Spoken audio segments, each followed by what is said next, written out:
అందరికీ good evening. మీ అందరికీ స్నామన శుభములు. మరి సాయంకాల ధ్యానాన్ని మనం ప్రారంభించుకుందాం. ముందుగా ప్రార్థన చేసిన తర్వాత వీళ్ళు ఎవరైనా చిన్న కీర్తన పడితే మంచిది లేదా బాగుంటుంది అనుకుంటున్నాను.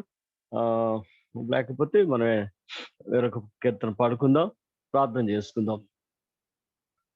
తండ్రి అయిన దేవా, కుమారుడు అయిన దేవా, పరిశుద్ధాత్ముడు అయిన దేవా, మీకే వందనాలు, స్తుతులు, స్తోత్రాలు చెల్లించున్నాం.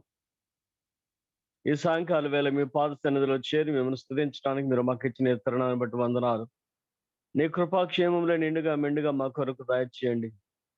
మా పాపములు క్షమించండి, మా దోషాలను మన్నించండి. యేసుక్రీస్తు కలువరి శిలువ రక్తంలో మమ్మల్ని కడిగి పరిశుద్ధపరిచి పవిత్రపరిచి వధువు సంఘ అంతస్తులోనికి మమ్మల్ని నడిపించి నాయన సదాకాలం మీతో జీవించే భాగ్యం దయచేయండి. అటు ఆధ్యాత్మిక అంతస్తు కొరకు వాక్య ధ్యానం చేయొచ్చనటువంటి మమ్మలను ఆత్మీయంగా బలపరిచి ఆయత్తపరిచి మీరే మహిను పొందమని ఈ రాత్రి ఎదుగు ఏకీభవిస్తున్నట్టు ప్రతి ఒక్క బిడ్డను కూడా మీ నామను దీవించమని మాతో ఉండి మమ్మల్ని నడిపించుకుని ఈ కార్యం ద్వారా మీరే మహిను పొందమని యేసు నామను వేడుకొంచున్నాం పరమ తండ్రి, ఆమెన్. పాడతారు ఎవరన్నా?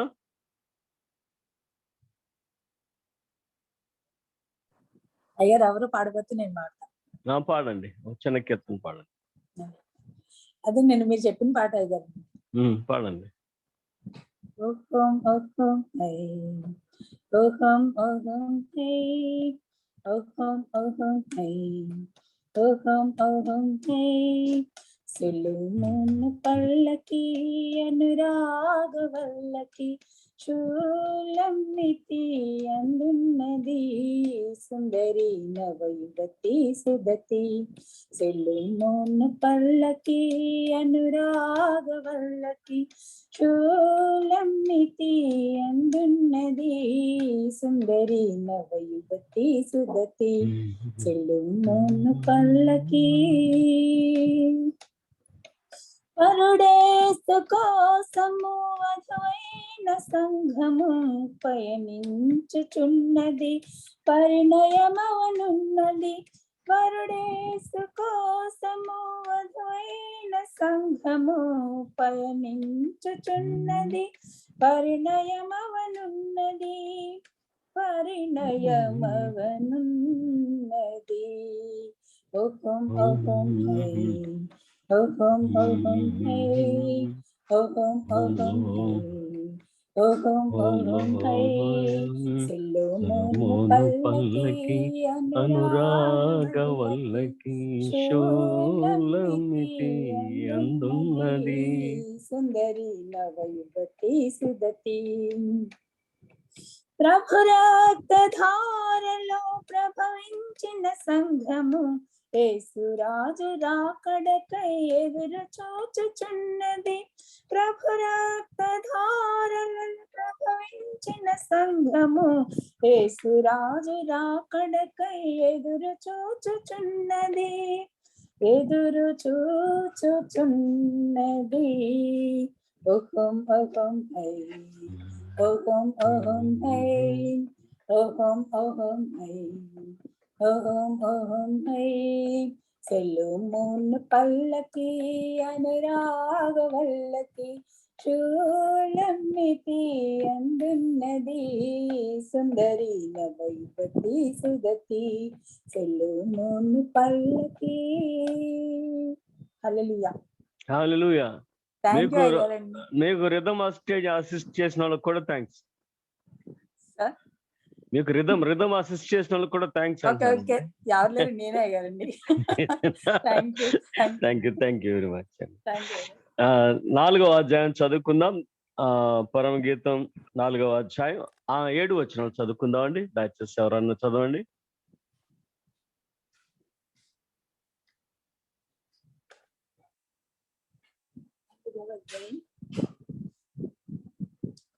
చదవండి, ఎవరైనా చదవచ్చు. 7 వరకు అయ్యారండి. 7 వరకు అండి. నేను చదువుతాను. చదవండి. నా ప్రియురాలా, నీవు సుందరివి, నీవు సుందరివి. నీ ముసుగు గుండా నీ కన్నులు గువ్వ కన్నుల వలె కనబడుచున్నవి. నీ తల వెంట్రుకలు గిలాదు పర్వతము మీది మేకల మందను పోలి ఉన్నవి. నీ పలువరుస కత్తెర వేయబడినవియు పడుగుబడి అప్పుడే పైకి వచ్చినవియునై జోడు జోడు పిల్లలు కలిగి ఒకదానినైనా పోగొట్టుకొనక సుఖముగానున్న గొర్రెల కదుపులను పోలి ఉన్నది. నీ పెదవులు ఎరుపు నూలును పోలి ఉన్నవి. నీ నోరు సుందరము. నీ ముసుగు గుండా నీ కణతలు విచ్చిన దాడిమ ఫలము వలె పగపడుచున్నవి. జయసూచముల ఉంచుటకై దావీదు కట్టించిన గోపురముతోను 1000 డాలులను సూర్యుల కవచములన్నీను వ్రేలాడు ఆ గోపురముతోను నీకందర సమానము. నీ ఇరుకుచములు ఒక జింక పిల్లలయ్యి తామరలో మేయు కవలలను పోలి ఉన్నవి. ఎండ చల్లారి నీడలు జరిగిపోవు వరకు గోపలస పర్వతములకు సాంబ్రాణి పర్వతములకు నేను వెళ్ళుదును. నా ప్రియురాల, నీవు అధిక సుందరివి, నీ యందు కళంకమేమీ లేదు. ఈ మటునకు పాఠం. థ్యాంక్ యూ అండి, థ్యాంక్ యూ.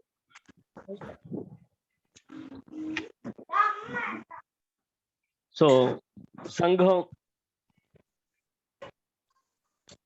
ఏ విధంగా అలంకరించబడినదై ప్రభు కొరకు ఎదురు చూస్తున్నది, సొలొమోను ఏ విధంగా, లేదంటే రాజు వరుడు ఏ విధంగా వచ్చి సంఘాన్ని తీసుకుని వెళ్తున్నాడు, సొలొమోను షలోమెతును తీసుకుని వెళ్తున్నాడు అనేటువంటి సందర్భాలు మనం జ్ఞాపకం చేసుకుంటూ ఈ మొదటి వచనంలో మనం చూస్తే మరొకసారి సంఘాన్ని ప్రభువారు పొగుడుతున్నటువంటి లేదా అభినందిస్తున్నటువంటి గడియలు మనకు చూస్తాం. ఏమంటున్నాడంటే, నా ప్రియురాల, నీవు సుందరివి, నీవు సుందరివి అంటాడు. So you are fair or beautiful అనేటువంటి మాట మనం చూస్తే ఈ 3 అధ్యాయాల్లో కూడా ప్రత్యేకంగా మొదటి అధ్యాయంలో చాలా సార్లు పొగిడాడు. చాలా సార్లు సంఘం యొక్క పరిశుద్ధతను ప్రభు కొనియాడినట్లుగా మనం చూస్తాం. అంటే మనం పరిశుద్ధమై ఉంటే ప్రభుకి ఎంత ఇష్టమో, మనం దేవుడు తలంచిన ఆ రీతిలో, లేదంటే ఆయన పరిశుద్ధుడైన రీతిలో మనం పరిశుద్ధమై ఉంటే, అదే కదా ప్రభు అయినట్టు యెహోవా దేవుడా ఇశ్రాయేలు సంఘానికి ఇచ్చినటువంటిది. నేను పరిశుద్ధుడు, మీ దేవుడైన యెహోవానగు నేను పరిశుద్ధును గనక మీరును పరిశుద్ధులై ఉండుడి అని అన్నాడు. కనుక ఆ పరిశుద్ధతను సంతరించుకున్న వారిని అభినందిస్తున్నటువంటి దేవుడు. ఆయన ఏది కోరుకున్నాడో ఆ స్థాయిలో తన భార్య, తన సంఘం, తన బిడ్డలు ఉండగా వారిని బట్టి సంతోషిస్తున్నటువంటి బిడ్డగా, లేదంటే యజమానిగా ఆయనను మనం చూస్తున్నాం. సో నేటి దినాన కిరీటాల గురించి మనం మాట్లాడుకున్నాం. కిరీటం ధరించిన సొలొమోను మనం చూసాం, వారి యొక్క వైభవాన్ని మనం చూసాం. మరి నేటి దినాన 4వ అధ్యాయంలో ఆయన తన సంఘాన్ని ఏ విధంగా పొగుడుతున్నాడు అంటే ఈ మొదటి నుంచి ఉన్నటువంటి కొన్ని సందర్భాలు మనం జ్ఞాపకం చేసుకుందాం. మొట్టమొదటిగా మొదటి అధ్యాయం 15వ వచనం మనం చూస్తే అక్కడ అంటాడు, you are fair, you are fair are you are beautiful. కనుక భార్య ఏ విధంగా ఉన్నది, లేదా సంఘం ఏ విధంగా ఉన్నది అనే దానిని మనం జ్ఞాపకం చేసుకున్నట్లయితే, నా ప్రియురాలా, నీవు సుందరివి, నీవు సుందరివి అంటాడు. కనుక నీవు సుందరివి, నీవు సుందరివి అనేటువంటి మాటలో యు ఆర్ ఫెయిర్ అనేటువంటి ఆ ఆంగ్ల పదాన్ని మనం చూస్తున్నాం. కనుక మొట్టమొదటిది నీవు సుందరివి, లేదంటే నీవు అపురూపమైన దాని. రెండవ దానికి మనం చూసినట్లయితే, లేదా బ్యూటిఫుల్ అనేటువంటి మాట. రెండవది మనం చూస్తే అదే భాగంలో నీవు నా ప్రియురాలు అంటాడు. మొదటి అధ్యాయం 15వ వచనం, యు ఆర్ మై బెలువడ్. 15వ వచనాన్ని మనం చూస్తే మరలా దానినే మనం జ్ఞాపకం చేసుకున్నట్లయితే ఆ యొక్క సౌందర్యంలో ఉన్నటువంటి గొప్పతనం ఏమిటి అని అంటే, యు ఆర్ ప్లెజెంట్ అంటాడు. You are pleasant and you are pleasant అని అంటే you are delightful and you are sweet అంటాడు. స్వీట్ అనేటువంటి మాట మనకు తెలుస్తుంది. నయం, నయం అంటాడు. ఆ నయం అనేటువంటి హీబ్రూ రూట్ వర్డ్ మనం జ్ఞాపకం చేసుకుంటే అక్కడ నయోమి అనేటువంటి ఆమె గుర్తొస్తూ ఉంటుంది మనకి. ఆ నయోమి అనగానే ఆమె పేరేంటంట, తీయనిది, మధురమైనది. కనుక ఆమె తన భర్తను, తన కుమారులను కోల్పోయి తిరిగి బెత్లెహేముకు వచ్చిన తర్వాత అందరూ అంటున్నారు కదా, నయోమి తిరిగి వచ్చింది అనగానే, ఇక నన్ను నయోమి అనవద్దు అంటది. ఎందుకండి, నాలో ఉన్నటువంటి మధురం, నాలో ఉన్నటువంటి మాధుర్యం పోగొట్టుకున్నదాని నేను. ఎందుకు పోగొట్టుకుందో మనం అందరం చాలాసార్లు జ్ఞాపకం చేసుకుంటున్నాం. దేవుని ప్రజలను విడిచి ఆశతో వెళ్ళిపోయింది. దేవుని ప్రాంతాన్ని, రొట్టెల ఇల్లుని విడిచి, దేవుని సంఘాన్ని విడిచి ఏదో సాధిద్దామని వెళ్ళిపోయింది. ఏం సాధించామంటే, భర్త చచ్చిపోయాడు, 2 కొడుకులు చచ్చిపోయారు, విధవరాలైనటువంటి కోడలతో తిరిగి వచ్చింది. కనుక తిరిగి రాగానే నయోమి అనగానే, ఇక మీదట మీరు నన్ను నయోమి అనవద్దు, దేవుడు నా జీవితాన్ని చేదుగా చేస్తాడు, మారాగా చేస్తాడని బాధపడినటువంటి సందర్భాన్ని మనం జ్ఞాపకం చేసుకుంటాం. కనుక the root word of this delightfulness are the sweet is నయం, నయం. హీబ్రూ రూట్ వర్డ్ నయం. కానీ దానిని స్వీట్ లేదా స్వీటీ అనేటువంటి మాటలు మనం చూస్తూ ఉంటాం. రెండవదిగా ఇంకొక 4వ ఆలోచన ఏంటంటే, అదే 15వ అధ్యాయం, you have the eyes of dove, నీ కన్నులు గువ్వ కన్నులు, నీ కన్నులు గువ్వ కన్నులు అంటాడు. So that eyes of the dove represents దేనికి సాదృశ్యం అని అంటే innocence. So you are an innocent girl, you are an innocent girl అంటే ఏమండి, ఇన్నోసెంటా? ఇన్నోసెంటా? ఆది సంఘం మన పాత నిబంధన సంఘాన్ని జ్ఞాపకం చేసుకుంటే ఎన్ని మార్లు విసిగిచ్చారు. అలా చెప్తాం దాన్ని. కనుక వాళ్ళ పరిస్థితులు ఏంటంటే, దేవుని ప్రేమ ముందు మనం చేసినవన్నీ కూడా చిన్నగా కనబడి, అందుకని అంటాడు యు ఆర్ ఇన్నోసెంట్. నీ కన్నులు గువ్వ కన్నులు అనేటువంటి మాట మనం చూస్తాం. అలాగే ఈ 15వ మొదటి అధ్యాయం 15వ వచనానికి వచ్చేటప్పుడు కూడా అదే మాటలు మాట్లాడుతున్నాడు. You have the eyes of Dove అంటే ఇన్నోసెన్స్, మేక్ లవింగ్. సో 2వ అధ్యాయం 2వ వచనానికి వచ్చేటప్పటికి as lily among the thorns, as lily among the thorns, బలు రక్కసి చెట్లలో వల్లి పద్మం అంటే నా సంఘం శ్రమలలో నుండి వచ్చినటువంటి సంఘం, నా సంఘం లోకంలో నుండి వచ్చినటువంటి సంఘం అని చెప్పి ఆమెను పొగుడుతున్న విధానం. యు ఆర్ ఎ లిల్లీ లేదా as lily among the thorns, ముండ్లలో నుంచి వచ్చావు, ముండ్ల నుండి వచ్చావు. సో అమంగ్ ద డాటర్స్, మిగిలిన కుమార్తెలు అందరికంటే కూడా నీవు ముండ్ల పొదం మధ్య ఉన్నటువంటి పద్మం లాంటి దానివి. అంటే ఆమె యొక్క సౌందర్యం, ఆమె యొక్క శ్రమ నుండి వచ్చినటువంటి ఆమె యొక్క పరిస్థితులు, పరిశుద్ధత అన్నిటిని కూడా ప్రభువారు మెచ్చుకుంటున్నట్లుగా మనం చూస్తాం. 10వ వచనానికి వచ్చినప్పటికి రైజ్ అప్ మై లవ్ అంట, రైజ్ అప్ లెమ్ము నా ప్రియురాల అని ఆమెను పొగుడుతూ ఆమెను ఉత్తేజపరుస్తున్నటువంటి స్థితిని మనం జ్ఞాపకం చేసుకుంటాం. ఇక్కడ 4వ అధ్యాయానికి వచ్చినప్పుడు కూడా అదే మాటలు మాట్లాడుతున్నాడు. నా ప్రియురాల నీవు సుందరివి, నీవు సుందరివి, నా ప్రియురాల నీవు సుందరివి, నీవు సుందరివి అంటున్నాడు. కనుక ఏమిటనంటే ప్రభు తన సంఘాన్ని పొగుడుకుంటున్నటువంటి విధానం మనం జ్ఞాపకం చేసుకుంటే, ఏమిటి ఈయనకున్నటువంటి పరిస్థితులు అని అంటే, ఈ అధ్యాయంలో కూడా ఎక్కువ సంఘాన్ని పొగుడుతున్నాడు. ఈ కిందకు వచ్చే కృతి కూడా సంఘం యొక్క వైభవాన్ని, ఆత్మీయ పరిస్థితులను పొగుడుతూ ప్రశంసిస్తున్నటువంటి ప్రభువుగా ఆయనను మనం జ్ఞాపకం చేసుకున్నట్లయితే, so groom praise the bride, వరుడు వధువును కొనియాడుతున్నాడు, పొగుడుతున్నాడు. So will the Lord's people, whether the church are redeemed Israel, be the object of the praise and delight of the Lord's in the day of his appearance. పాత నిబంధన సంఘమైన, క్రొత్త నిబంధన సంఘమైన అంటే ఇశ్రాయేలీయులైనా మనమైనా కానీ వారు మారు మనసు పొందినప్పుడు, వారు పశ్చాత్తాపడినప్పుడు, వారు పరిశుద్ధతలకు వచ్చినప్పుడు, రేపటి దినమున ఆయన మనల్ని కలుసుకున్నప్పుడు లేదా మనం ఆయన ఎదుర్కొన్నప్పుడు ఆయన మనల్ని పొగిడేటువంటి పరిస్థితి ఇది అనేది మనం జ్ఞాపకం చేసుకోవాలి. కనుక ఇశ్రాయేలు గురించి ఆలోచించేద్దాం ఒకసారి. ఈ 10 మార్లు వారు నా మాట వినలేదు అంటారు. వాళ్ళకి ఇవ్వబడినటువంటి ఇంకొక టైటిల్ అంటే they are the stubborn people, they are the stiff necked people అంటాడు ఆయన. సో ఏమిటి వారి పరిస్థితి అంటే, ఇశ్రాయేలు అనగానే మొండివాడు, ఇశ్రాయేలు అనగానే తిరుగుబాటు చేసేటువంటి ప్రజలు. కనుక తిరుగుబాటు చేసేటువంటి వారు, మొండివారు అయినటువంటి వారిని పట్టుకుని నా ప్రియురాలా నీవు సుందరివి అని అంటున్నాడట. అంటే ఎంత ప్రేమ కలిగినటువంటి దేవుడు. ఇశ్రాయేలు చరిత్రను జ్ఞాపకం చేసుకున్నాం మనం. పాత నిబంధన చదివేటువంటి సమయం అంతా కూడా ఆలోచన చేసినట్లయితే ఒక్కసారిగా అది ఒక నిర్గమకాండంలోనూ ఒక ద్వితీయోపదేశ కాండంలోనే కాదు, కానీ ఇక ప్రవక్తల కాలంలో కూడా వారు అనేక విధాల దేవునికి విరుద్ధంగా జీవించారు. న్యాయాధిపతుల గ్రంథాన్ని మనం చూసినట్లయితే ఆ 2వ అధ్యాయం 2వ వచనం మనం అనేకసార్లు జ్ఞాపకం చేసుకుంటూ ఉంటాం. ఏమిటంట, దేవుడైన యెహోవాను గూర్చి గాని ఆయన ఇశ్రాయేలుకు చేసిన మేలును గాని తెలిసినటువంటి వాడు ఒక్కడు కూడా లేడంటాడు. So what happen? సంఘం ఏమైపోయింది? మా దేవుడు అబ్రహాం దేవుడు, ఇస్సాకు దేవుడు, యాకోబు దేవుడు అన్నారు. ఇప్పుడు ఏమిటి నీ పరిస్థితి? న్యాయాధిపతుల గ్రంథం 2వ అధ్యాయం 2వ వచనం చూడండి ఒకసారి. దేవుడైన యెహోవాను గాని ఆయన ఇశ్రాయేలుకు చేసిన కార్యములు ఎవరో ఐగుప్తు రాజుకు తెలియలేదంటే ఈజ్ డిఫరెంట్ పర్సన్.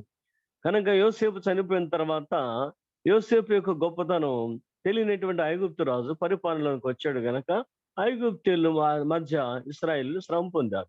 అయ్యా మీ తాతలు ఎవరు మాకు తెలియదు, వారు మా కొరకు ఏం చేస్తారో మాకు తెలియదు అని అనొచ్చు. కానీ వీళ్ళు మా దేవుడు అబ్రహాం దేవుడు, ఇస్సాకు దేవుడు, యాకోబు దేవుడు అని చెప్పుకుని పితరుల దేవుని స్తుతించేటువంటి వీరు, ఆరాధించేటువంటి వీరు ఎవరి ఇష్టానుసారంగా వారు జీవిస్తున్నారండి. అందుకనే న్యాయాధిపతుల కాలంలో దేవుడు ఒక్కొక్కసారి ఒక్కొక్క విమోచకుని వారి కొరకు పంపించాడు. ఒక్కొక్కసారి ఒక్కొక్క విమోచకుని వారికి పంపించాడు. ఒత్నీయులతో ప్రారంభమైంది, ఆ చివరి వరకు మనం చూస్తాం. వారిలో గిడియోనును మనం చూస్తాం, సంసోను మనం చూస్తాం, ఎవరు దెబోరాను మనం చూస్తాం. వీళ్ళందరూ కూడా న్యాయాధిపతులుగా ఉండి ఎలాగున ఇశ్రాయేలును కాపాడుకుంటూ వచ్చారో దేవుని వాక్యంలో మనం చూస్తాం. కనుక వారికి తిరుగుబాటు ఎట్లా ఉంది అని అంటే, all these Old Testament books says about the revolution, rebellious nature and the stubbornness and the stiff neckness. కానీ ఇవి వారి యొక్క నేచర్ అది. కానీ ఇప్పుడు దేవుడు ఏమంటాడంటే, ప్రియురాల నీవు సుందరివి అంటున్నాడు. అంటే ప్రేమ, మన పరిస్థితులను ప్రభు యొక్క ప్రేమను ప్రక్కన పెట్టుకుంటే మన పాపము ఆయన ప్రేమ ఎదుట చిన్నగా అయిపోయింది. So we became like an innocent people. He sees us like an innocent people. అందుకని నీ కనులు గోవ కనులు అంటాడు. మరి ముఖ్యంగా సార్వత్రిక సంఘం, వధువు సంఘాన్ని, ఎత్తబడినటువంటి సంఘాన్ని అంటారు. సో నేటి క్రైస్తవ సంఘాన్ని చూస్తే, నేటి క్రైస్తవ సంఘం ఎంతో ఇబ్బందులు పెడుతుంది సంఘం ప్రభుని. మన మట్టుకు మనమే, ఎవరి మట్టుకు వాళ్ళే. యేసు వారు కోరుకున్న రీతిలో నేను మీరు జీవిస్తున్నామా అని ప్రశ్న వేసుకుంటే నాట్ ఎట్ ఆల్. ప్రభు కోరుకున్నటువంటి స్థాయిలో మనం అందరం జీవిస్తున్నామా అంటే ఎక్కడో ఒకరిద్దరు తప్ప అందరం కూడా మన ఇష్టానుసారంగానే జీవిస్తున్నాం. మన ఇష్టమైనటువంటి విధానాల్లోనే మనం కొనసాగుతున్నాం. మనకు నచ్చినవి మనం చేసుకుంటూ వెళుతున్నాం. క్రైస్తవులు గనక ప్రార్థన విధానాలు ఉన్నాయి గనక అవి అలవాటుగా చేసుకుంటాం తప్ప యాజ్ ఇట్ ఈస్ గా వాక్యానుసారంగా మనం జీవిస్తున్నాం అనేటువంటి మాట మనం చెప్పుకోగలిగితే మనం ధన్యులం. అయితే మనం కూడా ప్రభుని విసిగిస్తున్నటువంటి వారమే. ఎన్నో రకాలు విసిగిస్తూ ఉంటాం. తెలిస్తే విసిగిస్తాం, తెలియకుండా కూడా విసిగిస్తాం. కొన్నిసార్లు మనకు బలహీనతలు వచ్చినప్పుడు ప్రభువును కూడా దూషించేటువంటి స్థాయిలోనికి ఎదుగుతూ ఉంటారు క్రైస్తవులు. కనుక అలాంటి దుస్థితిని మనం జ్ఞాపకం చేసుకున్నట్లయితే ఎన్నో మార్లు మనం కూడా ఎన్నో ఇబ్బందులు పెడుతున్నాం. అయినప్పటికీ కూడా దేవుని ప్రేమ ఎలా ఉంది అని అంటే, మన కన్నులను చూడగానే these are the innocent people అనుకుంటారు ఆయన. అందుకని సంఘమా నీ కన్నులు గోకన్. ఎలాంటి పరిస్థితుల్లో ఆయన మనం ప్రేమించాడు, ఎలాంటి పరిస్థితుల్లో నీవు పవిత్రురాలు అని అంటున్నాడు అని అంటే, యేసుక్రీస్తు యొక్క కాలాన్ని మనం జ్ఞాపకం చేసుకున్నట్లయితే మార్కు సువార్త 10వ అధ్యాయంలో డైవర్స్ గురించి ఒక మాట రాయబడి ఉంటుంది. ప్రభు ఒకడు తన భార్యను విడనాడుట లేదా పరిత్యాగ పత్రిక ఇచ్చి విడనాడుట న్యాయమా కాదా అని చెప్తున్నారు. భార్యను విడిచిపెట్టొచ్చా లేదా? మోషే అలా చెప్పాడు. నీ సమాధానం ఏమిటంటే ప్రభు వారు చెప్తారు, సృష్టి ఆది నుండి అది అలాగున లేదు అని అంటాడు. కనుక వాళ్ళు చెప్పినటువంటి కాంటెక్స్ట్ నేను చాలాసార్లు జ్ఞాపకం చేస్తుంటా. హిలెల్ అనేటువంటి ఆ పండితుడు అంటాడు, తన భార్య యొక్క గాజులు శబ్దం వినబడినప్పటికి కూడా భర్త he has right to divorce her. నీవు గలగల మోగించావు గాజులు గనక నీకు విడాకులు ఇస్తున్నాను అంట. నువ్వు గలగల నవ్వావు గనక ఇదిగో నీకు విడాకులు ఇస్తున్నాను అంటాడు. నీవు నలుగురిలోకి వచ్చి జడ విరబోసుకున్నావు గనక నీకు విడాకులు ఇస్తున్నాను అంటాడు. నువ్వు కూర సరిగ్గా వండలేదు కనుక నీకు విడాకులు ఇస్తున్నాను అంటాడు. ఏ కారణం చెప్పైనా సరే విడాకులు ఇవ్వచ్చు. దానిని పూర్వకాలపు అంటే మొన్నటి వరకు కూడా ఈ యొక్క ముస్లిం సిద్ధాంతంలో మనం చూసాం. తలక్ తలక్ తలక్. మొదలు కనుక పురుషుడు తలక్ తలక్ తలక్ అని చెప్తే దివర్ డైవర్స్. భార్య విడిచిపెట్టబడినట్టే. ఎక్కడ ఏ కోర్టు కూడా చెప్పదు, అమ్మా మీ ఆయన గారు చెప్పారా తలక్ తలక్ తలక్ అని. Yes he said or he did say talaq talaq talaq. Thrice he said talaq talaq talaq. ముమ్మారు చెప్పాడు గనక నీ ధర్మశాస్త్రం ఏం చెప్పిందంటే అతడు ముమ్మారు తలక్ తలక్ తలక్ అన్నాడు గనక ఇట్ వాస్ గివెన్, డైవర్స్ అయిపోయింది నీకు అని చెప్తుంది కోర్టు కూడా. ఇంకేం వాదించేది లేదు. సో దాని కొరకు నేను చెప్తాను. నేను రాంచీ, దుర్గాపూర్ ఈ ప్రాంతాలకి, చోట నాగపూర్లో ప్రాక్టికల్స్ వెళ్ళినప్పుడు we have seen some kind of societies. అందులో ఎక్కువ ముస్లిం సొసైటీలో ఈ మిషన్ నేర్చుకునేవారు, ఆయా వృత్తులు నేర్చుకునేటువంటి వారిని చూపించారు. Do you know all these for these people అంటే వాళ్ళు మళ్ళీ ఎక్స్ప్లెయిన్ చేశారు. These are the diversity people. వీళ్ళు విడవబడినటువంటి వారు అన్నారు. ఎందుకు అని అంటే వారి మత సిద్ధాంతాన్ని బట్టి తలక్ తలక్ తలక్ అని 3 సార్లు చెప్తే వారికి డైవర్స్ అయిపోతున్నారు. సో వాళ్ళ యొక్క పరిస్థితి అది. ఏదన్నా కారణం కానివ్వండి. కనుక నిన్న మొన్నటి వరకు కూడా ఉంది ఆ సిద్ధాంతం. Very recently within this 1 year అది చేంజ్ అయినట్లుగా మనం చూస్తున్నాం కాన్స్టిట్యూషనల్‌గా. కనుక అది చెల్లదు. అప్పుడు భర్త చెప్పినటువంటి ఆ తలక్ తలక్ తలక్ అనేది చెల్లదు అనేది ఈ మధ్య మనం చూస్తున్నాం. కానీ all these years up to 2020 మనం జ్ఞాపకం చేసుకున్నట్లయితే తలక్ తలక్ తలక్ అనేది డైవర్స్ ఒక ముస్లిం మత సంప్రదాయ ప్రకారం డైవర్స్ అనేది ఉంది. అలాగే జూయిష్‌కి వచ్చేటప్పటికి ఏమన్నాడంట హిల్‌ల్ అనేటంటే ఆయన చెప్తాడు, "నీ భార్య గాజుల శబ్దం వినపడితే నువ్వు విడాకులు ఇవ్వచ్చు. ఆమె నీ వంట సరిగ్గా చెబితే విడాకులు ఇవ్వచ్చు.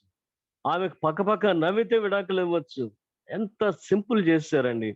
అందుకని ప్రభువారు చెప్పారు, "సృష్టి ఆది నుండి అది అలాగున లేదు. సృష్టి ఆది నుండి అది అలాగున లేదు." మరేం చేయమన్నాడు? నీ హృదయ కాఠిన్యాన్ని బట్టి పరిత్యాగ పత్రిక రాయమన్నాడు. ఎప్పుడు అంటే ఒక్క వ్యభిచార కారణం తప్ప. ఒక్క వ్యభిచార కారణం తప్ప. దానికి ఆయన ఏమన్నాడంట పరిత్యాగ పత్రిక రాసి ఇమ్మన్నాడు. అది కూడా నీ హృదయ కాఠిన్యాన్ని బట్టి చెప్పాడు తప్ప ధర్మశాస్త్రానుసారంగా చెప్పలేదు. ధర్మశాస్త్రంగా చెప్పలేదు. సృష్టి ఆదుండి అది అలాగున లేదు. దేవుడు స్త్రీని పురుషుని ఏకశరీరులు చేశాడు. దేవుడు జతపరిచాడు. దేవుడు జతపరిచిన వాడిని ఏ మనుషుడు కూడా ఎడబాపకూడదని అన్నాడు. ఆ నీతి దేవుడు కలిగిన వాడు గనక తన భార్య అయినటువంటి సంఘం వ్యభిచార స్థితిలో ఉన్నప్పటికి కూడా యెహెజ్కేలు గ్రంథం 16వ అధ్యాయం మరల మనం జ్ఞాపకం చేసుకుంటే what's the situation of the old testament congregation or church. పాత నిబంధన సంఘం యొక్క పరిస్థితి ఏంటంటే చుట్టుప్రక్కల దేశాలను చూసి విగ్రహారాధకులు అయిపోయినటువంటి వారు, మరి ముఖ్యంగా కనానీల బయలుదేవతను ఆరాధించేటువంటి వారు, బయలుదేవత కొరకు ఎంతో ప్రయాసపడుతున్నటువంటి వారిని మనం చూస్తాం. కనుక వారి స్థితిగతులు ఏంటి అని అంటే దేవుని విడిచిపెట్టిన దానిని ప్రభువారు ఏమంటారంటే వ్యభిచారంతో పోల్చి చెప్పారు. అంతగా విసిగించినటువంటి వారిని ఈ రోజున ఆయన అంటున్నాడు, you are an innocent dog.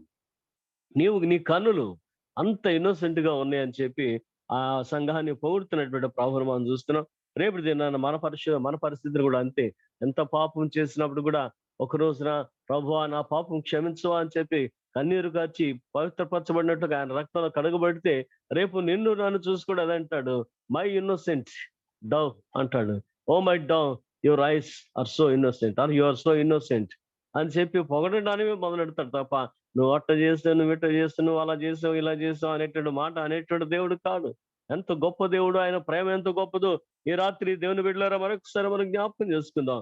కాబట్టి పావన రక్తములో శుద్ధి అయిన తర్వాత సంఘము ఆయనకి ఎంతో ప్రియురాలు. యేసుక్రీస్తు యొక్క కల్వరి శిలువ రక్తం కడగబడినటువంటి సంఘం ఆయనకి ఎంతో ఇష్టమైనటువంటి సంఘం. కనుక ఈ రోజున మన అందరం కూడా మన పాపమును మనం ఒప్పుకున్నప్పుడు మనం తీసుకునేటువంటి ఒక నిశ్చయం ఏంటంటే నేను పాపమును విడిచిపెడుతున్నాను. నిశ్చయం పాపమును విడిచిపెడుతున్నాం అనేటప్పటికి ఆయన ఏం చేస్తున్నాడు, తన కల్వరి శిలువ రక్తం కడుగుతున్నాడు. కాబట్టి మనం ఏమవుతున్నాం, కల్వరి శిలువ రక్తం కడగబడిన వారం అవుతున్నాం కదా. అప్పుడు ఆయన కుమారుడు యేసు రక్తం ప్రతి పాపం నుండి మనల్ని పవిత్రులుగా చేయను. కనుక ఏమైపోయాం, పవిత్రులం అయిపోయాం. కాబట్టి ఈ పవిత్రతను ప్రభు జ్ఞాపకం చేసుకుంటూ ఉంటారు. పాపం తలపు రాకుండా పవిత్రతను పోగొట్టుకుండగా మన జీవితాలను ముందుకు నడిపించుకుంటే మనం చేయవలసినటువంటి ఆచరణ అంతే. ఒకసారి దేవుని ఒప్పుకున్నాం, ఆయన రక్తంలో కడగబడ్డాం, పవిత్రమయం. కనుక పాపపు తలంపు అనేది మన జీవితాల్లో రాకుండా వారు ఎవరైనా సరే, ఎంతటి వారైనా సరే ఆ తలంపు మరలా రాకుండా వారిని వారు సరిదిద్దుకోగలిగితే చాలు, మన జీవితాలు పవిత్రమే. కాబట్టి భక్తుడు దేవజనుడు మంగమూరి దేవదాస్ గారు చెప్తారు, పాపివని నీకెవ్వడు చెప్పాను, పామరుడవైన ఉండగా నీవు సిలువ రక్తంలో కడగబడ్డావయ్యా, నీవు పరిశుద్ధుడవయ్యా. కనుక పరిశుద్ధమైన తలంపుతోనే దేవుని వైపు చూస్తూ ఉండమని చెప్తా ఉంటాడు. చాలాసార్లు మనమే ఉంటామంటే సాతాను యొక్క శోధనలో పడిపోయి ఇదిగో నేను అది చేశాను కనుక నేను పాపిని, ఇది చేశాను కనుక నేను పాపిని అనుకుని మనలో మనం క్షీణించిపోతున్నటువంటి పరిస్థితులు ఉంటాయి. కాదు, ప్రభు నా యొక్క పాపాలు క్షమించాడు, నేను పవిత్రుడు అనేటువంటి ఉద్దేశాన్ని కలిగిన వారమే దేవుని వైపు మనం మరలుకోవాల్సినటువంటి అవసరం ఉన్నది. కనుక ముసుగును గురించి ఇక్కడ మాట్లాడతాడు చూడండి. ఎన్నో వచనం అది 2వ లైన్. నీ ముసుగు గుండా నీ కన్నులు గువ్వ కన్నుల వలె కనబడుచున్నవి. నీ ముసుగు గుండా సో వెయిల్ గురించి మనకు తెలుసు, నేటి వివాహ విధానాల్లో అది మనం చూస్తున్నాం. కానీ వాస్తవంగా అది సిరియా, పాలస్తీన్, ఈజిప్ట్ ప్రాంతాల్లో ఉన్నటువంటి ఒక వాడుక. స్త్రీ అనగానే మరి ముఖ్యంగా పెండ్లైనటువంటి స్త్రీ వారు వేసుకునేటువంటి వెయిల్ అంటే పైన వేసుకున్నట్టు కవర్ చేసినట్టు ముసుగును మనం జ్ఞాపకం చేసుకుంటాం. అయితే మొన్న దినాన్ని కూడా చూస్తాం, యోసేపును ఆ ఇస్సాకును చూసినటువంటి రిబ్కా ముందుగా ఒంటి మీద నుంచి దిగింది. ఆ ఒంటె మీద నుంచి దిగి ఏంటి ఒక పరపురుషుని చూడగానే ఒంటె మీద నుంచి దిగింది. రెండవది ఆయన తన యజమాని అని చెప్పగానే ముసుగు వేసుకుంది. కనుక యజమాని ఎదుట ముసుగు వేసుకునేటువంటి స్త్రీ అనగా తన భర్తను గౌరవిస్తున్నటువంటి స్త్రీ. కనుక ఈ సంప్రదాయం ఇక్కడ మనం మన నార్త్ ఇండియాలో కొన్ని చోట్ల మనం చూస్తాం మన భారతదేశంలో. కానీ it is the eastern culture. అది తూర్పు దేశాల యొక్క అలవాటు. ముసుగు వేసుకునే విధానం. దానిలోంచి వచ్చినటువంటి సంఘం గనుక క్రైస్తవ సంఘానికి కూడా ఆ అలవాటు మరి ముఖ్యంగా వివాహ సమయాల్లో మనం జ్ఞాపకం చేసుకుంటూ ఉంటాం. కనుక సిరియా, పాలెస్తీన్, ఈజిప్ట్ వారి యొక్క సాంప్రదాయం. దానిని మనం జ్ఞాపకం చేసుకుంటే ఇస్సాకు భార్య అయినటువంటి రిబ్కా ఎప్పుడైతే ఆ ముసుగు వేసుకుందో తన యజమానిని గౌరవించిందనండి. సో ఈ యొక్క బయలు గుండా ముసుగు గుండా ఆమె యొక్క కణతలను చూస్తున్నాడు అనమాట. ఆమె యొక్క కన్నులను చూస్తున్నాడు. ఆ కన్నులు ఎలా ఉన్నాయంటే గోవు కన్నుల వల్ల ఉన్నాయి. ఆమె కణతలు ఎలా ఉన్నాయి అంటాడు చూడండి. కణతలు ఆమె తల వెంట్రుకలు గిలాదు పర్వతం మీద మేక మందలను పోలి ఉన్నవి అంటాడు. ఆమె యొక్క తల వెంట్రుకలు గిలాదు పర్వతం మీద మేక మందలను పోలినవి ఉన్నాయి. సో గిలాదు పర్వతం సముద్ర తీరానికి అంటే సీ లెవెల్ కి 2000 అడుగుల ఎత్తులో ఉంటుంది. సో గిలాదు మీద తపస్సు చేసుకునేటువంటి వ్యక్తి ఏలియా ప్రవక్త. గిలాదు మీద తపస్సు చేసుకునేటువంటి వ్యక్తి ఏలియా ప్రవక్త. గిలాదు వైద్యానికి ప్రాముఖ్యమైనటువంటి స్థలం. కనుక ఇవన్నీ కూడా చాలా ఉన్నాయి. అయితే దాని మీద ఉన్నటువంటి పచ్చిక చాలా గొప్పది. అందుకని ఆ ప్రాంత పశువుల కాపరులు గిలాదు పర్వతం మీద వారి యొక్క పశువులను మేపుకుంటూ ఆ యొక్క మంద పైకి వెళ్ళినప్పుడు కొండ మీద నుంచి చూస్తూ ఉంటే వేలాడుతున్నటువంటి వెంట్రుకల వలె తల వెంట్రుకల వలె కనబడతా ఉంటాయి. కనుక ఏమిటి ఆ యొక్క స్కనే దృశ్యం ఏంటి అని అంటే వాస్తవంగా పర్వతం మీద మేస్తున్నటువంటి మేకల మంద. ఆ యొక్క మేకలు ఆ యొక్క చారల వలె వేలాడుతున్న విధానం వలె కనపడుతుంటాయి. అంటే it looks like a hair of an women. ఒక స్త్రీ యొక్క వేలాడేటువంటి వెంట్రుకలు పొడవైనటువంటి వెంట్రుకల వలె కనబడుతూ ఉంటాయి అనమాట. కనుక నీ వెంట్రుకలు అలాగే ఉన్నవి అని చెప్పి ఆయన సంబోధిస్తున్నటువంటి విధానాన్ని మనం జ్ఞాపకం చేసుకోవచ్చు. కనుక ఈ ముసుగు గుండా కన్నులను చూసినటువంటి స్థితిని మనం చూస్తే వాట్ హీ ఫైండ్స్ అవుట్ ఏంటి మనలో ఆయన గుర్తించింది అంటే ఇందాక మనం అనుకున్నాం నీ కన్నులు గొవ్వు కన్నులు అనగానే ఇన్నోసెన్సీని మనం చూసాం. ఇక్కడ ఏమంటాడంటే ఆత్మీయ నేత్రం. ఏం చూస్తున్నారు ప్రభువా అనంటే నీలో ఆత్మీయ నేత్రపు అంతస్తున్నది అనగా నీ ఆత్మ నేత్రంలో తెరవబడిన దానివై వరుడైన యేసును చూసేటువంటి అనుభవం ఉన్నదానవు నువ్వు అని అంటాడు. కనుక మన కన్నులు మూసుకుంటే మనకేం కనపడదు. గుడ్డివారం అయితే మనకేం కనపడదు. కనుక ఇప్పుడు మనం చూస్తున్నాం అనేటువంటి పేరు వెళ్ళినప్పటికీ ఆత్మీయ కన్నులు తెరవబడపోతే మనం ఆత్మీయంగా గుడ్డివారమే. Nothing more than that. అంతకంటే మనం ఏం ఎక్కువ చెప్పుకోలేం. ఎందుకంటే దర్శనం ఉందని ప్రభుని ఎప్పుడైనా చూడగలిగామా? ఏమిటి మన క్రైస్తవ్యం అనంటే ఈ అంతస్తులోనికి ఎదగలేకపోయాం కనుక ఆత్మీయ గురుడితనాన్ని మనం కలిగిన వారమే ఉంటాం. కనుక ఆత్మ నేత్రం యొక్క తేజస్సును ప్రభు పొగడుచున్నాడు. It's not that original eyes of Shulamite but the spiritual eye of the సంఘం, ద చర్చ్. ఆత్మీయ నేత్రం, సంఘం యొక్క ఆత్మీయ నేత్రపు అంతస్తును పొగుడుతున్నటువంటి ప్రభువును మనం చూసినట్లయితే ఆత్మీయ అంతస్తులు ఎదిగే మనకు ఆ అనుభవం రావాలి అని ఈ రోజు మనం జ్ఞాపకం చేసుకుందాం. కనుక దానికి అవసరమైనటువంటి ఏంటంటే ధ్యానం, ఏకాగ్రత. ఇవి రెండు కూడా ఒక ఎక్సర్సైజ్. ధ్యానం, ఏకాగ్రత. కనుక ధ్యానం, ఏకాగ్రత కావాలి అని అంటే మన జీవితంలో ఈ యొక్క అలసటి సమయాలను మనం చూస్తాం. ప్రతి ఉద్యోగంలోనూ ప్రతి పనిలో కూడా ఈ రోజున మనం చూస్తే టెన్షన్ అనేటువంటి మాట లేకుండా ఏ ఉద్యోగం నడవట్ల. టెన్షన్. సో అందుకని ఇప్పుడు యోగా అనేది చాలా ప్రాముఖ్యం అయిపోయింది. యోగాలో వన్ ఆఫ్ ద థింగ్ ఏంటంటే మెడిటేషన్. ఏదో ఒక టైప్ లో మెడిటేషన్ చేయాలి. ఏదో ఒక కంఫర్ట్ లో కూర్చొని.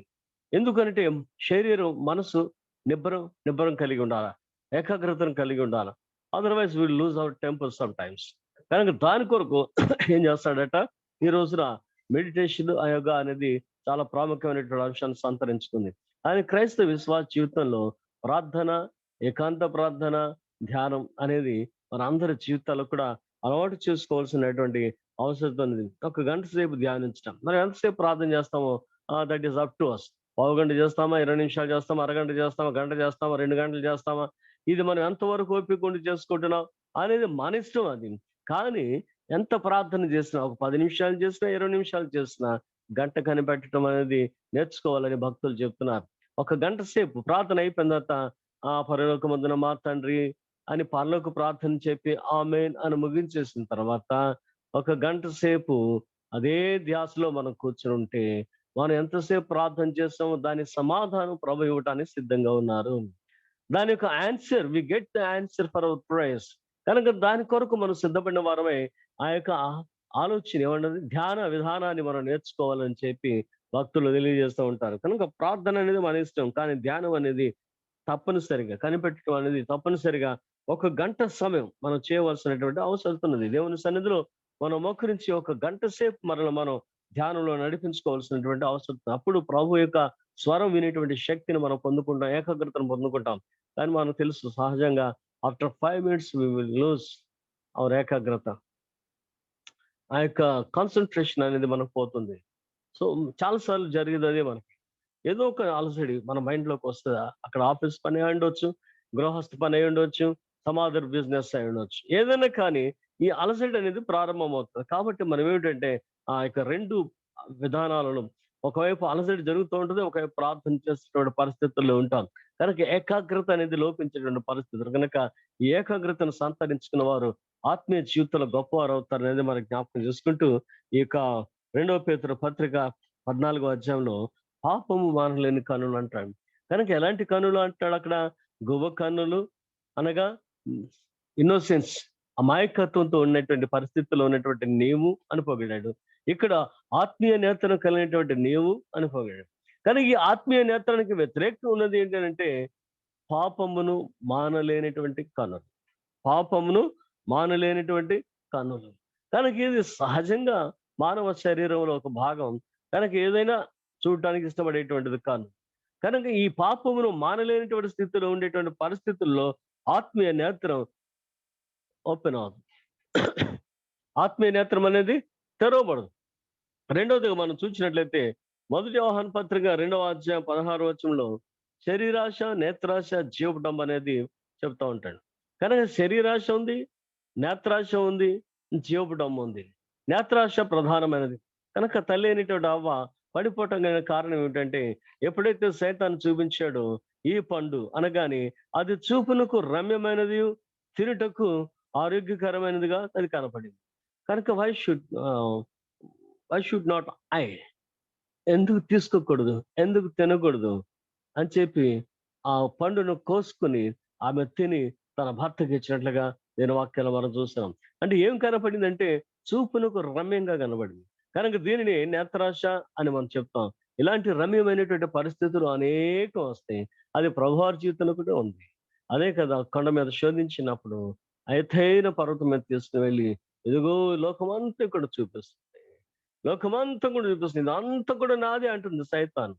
ఇదంతా కూడా నాది, ఇది ఒక్కసారి నమస్కారం చేస్తే నీకు ఇచ్చేస్తాడు. ప్రభు సైతానికి నమస్కారం చేయటువంటి, ప్రభు సృష్టించినటువంటి సృష్టిని వాడు దొంగిలించాడు, వాడికి నమస్కారం చేస్తే ఏసైకి ఇస్తాడట. కనుక ఏసై అన్నాడు నీ ప్రభు అయిన దేవునికి మొక్కి ఆయనను మాత్రమే సేవించాలి పొమ్మని చెప్పాడు. లోకాశకి ఆయన లొంగలేదు, నేత్రాశకి ఆయన లొంగలేదు. కనుక ప్రభు తన విశ్వాసులకు ఆ జయాన్ని ఇచ్చేటువంటి దేవుడు అనేది మనం జ్ఞాపకం చేసుకోవాలా. కనుక యెషయా 42:19 మనం చూస్తే నా సేవకుడు తప్ప గుడ్డివాడెవడు అంటాడు. నా సేవకుడు తప్ప గుడ్డివాడెవడు అంటే ఈ లోకాన్ని చూడకుండగా, లోకాశతో నేత్రాలు కలిగి ఉండకుండా ఉండేటువంటి వారు దేవుని సేవకులని ఖచ్చితంగా ప్రభువారు యెషయా ద్వారా మాట్లాడుతున్నాడు. కనుక అది విశ్వాసులకు కూడా మనం సంతరింప చేసుకున్నట్లయితే నా విశ్వాసులు తప్ప గుడ్డివారెవరు, నా సేవకులు తప్ప గుడ్డివారెవరు అంటే మిగిలిన లోకం చూసుకుంటూ ఉంటుంది. మిగిలిన వారందరూ వీళ్ళందరూ కూడా సేవకులైన విశ్వాసులైన లోకం దృష్టిలో గుడ్డివారి కింద లెక్క. అనగా ఏ లోకమును దాని వైభవమును దాని యొక్క డంబమును వారు చూడట్లేదు. కేవలం ప్రభువును, ప్రభు సన్నిధిని, పరలోకపు అంతస్తులు మాత్రమే వెతకడానికి ప్రయత్నం చేస్తున్నారు. కనుక వారు ఈ లోకరీత్యా గుడ్డివారు అనేటువంటి మాట మనకు జ్ఞాపకం చేసుకున్నట్లయితే యోహాను సువార్త 9వ అధ్యాయం 39వ వచనానికి వచ్చేటప్పటికి అక్కడ పుట్టు గుడ్డి వారిని స్వస్థపరిచిన తర్వాత ప్రభువారు ఇదిగో వాడు 2 సార్లు పిలిపించారు. చివరికి అంటాడు మేము మోషే భక్తులం, ఆయన తెలీదు, పాపి అనేటువంటి ఈ మనుషుడు అని అంటాడు. కనుక అతడు పాపియో కాదో నాకు తెలీదు అని చెప్పి సాక్ష్యం ఇచ్చిన తర్వాత ఈ ప్రభువారు వారికి మరలా కౌంటర్ వేస్తున్నాడు. గుడ్డి వాడు చూడండి ఒకసారి 39వ వచనం, చూడని వారు చూడవలెను, చూచువారు గుడ్డివారు కావాలి నేను తీర్పు నిమిత్తము ఈ లోకమునకు వచ్చింది. వాడిని పిలిపించారు, వాడి తల్లిదండ్రులు పిలిపించారు, వాడిని పిలిపించారు. ఇన్నిసార్లు ఎందుకయ్యా పిలిపిస్తున్నారు? మీరు కూడా ఆయన శిష్యులు అవ్వాలనుకుంటున్నారా అనగానే వారికి చాలా కోపం వచ్చింది. మేము మోషే శిష్యులం, మేము మోషే శిష్యులం, వాడు పాపి అని అన్నారు. అతడు పాపియో కాదో నాకు తెలియదు, కానీ నేను గుడ్డివాడై ఉంటిని, ఇప్పుడు చూస్తున్నానని సాక్ష్యం ఇచ్చాడు. తర్వాత కనపడ్డాడు ప్రభుకి. ప్రభు కూడా అతని హెచ్చరిక చేశాడు. అయితే వీళ్ళకి కౌంటర్ పడింది ఇక్కడ. ఇదిగో ఏమంటారు చూడండి, చూడని వారు చూడవలనని, చూచువారు గుడ్డివారు కావాలని తీర్పు నిమిత్తమే నేను ఈ లోకమునకు వచ్చి ఉన్నాను. దాని ముందు వాహనం మనం చూస్తే గుడ్డివాడు గుడ్డివానికి ఎలాగ త్రోవ చూపగలడు అంటాడు. అంటే మేము గుడ్డివారమా అంటాడు. ఎస్, మీరు కళ్ళు ఉండి కూడా చూడలేనిటువంటి వారు కనుక సాక్షాత్ సృష్టికర్త దేవుడు వారి ముందు నిలబెడితే చూడలేనిటువంటి వారు గుడ్డివారు కాక ఏమవుతారు?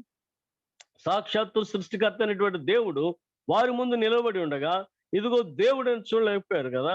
అందుకనే మనం జ్ఞాపకం చేసుకున్నాం. ఎవరిని? యెహోషువను మనం జ్ఞాపకం చేసుకున్నాం. ఇదిగో దూసిన ఖడ్గం చేత పట్టుకునే వ్యక్తిని ఆయన చూశాడు. నువ్వు మా పక్షవాడుగా మా విరోధుల పక్షవాడుగా అనగానే నేను యెహోవా సైన్యాధిపతిని అనగానే వెంటనే అర్థం అయిపోయింది. ఆయన ఒక సాష్టాంగపడ్డాడు. ఎందుకు అనంటే అక్కడ ఒక మాట చెప్పా, the eye of faith can see the theophany. విశ్వాసపు కన్ను దేవుని దర్శనాన్ని పొందుకుంటుంది.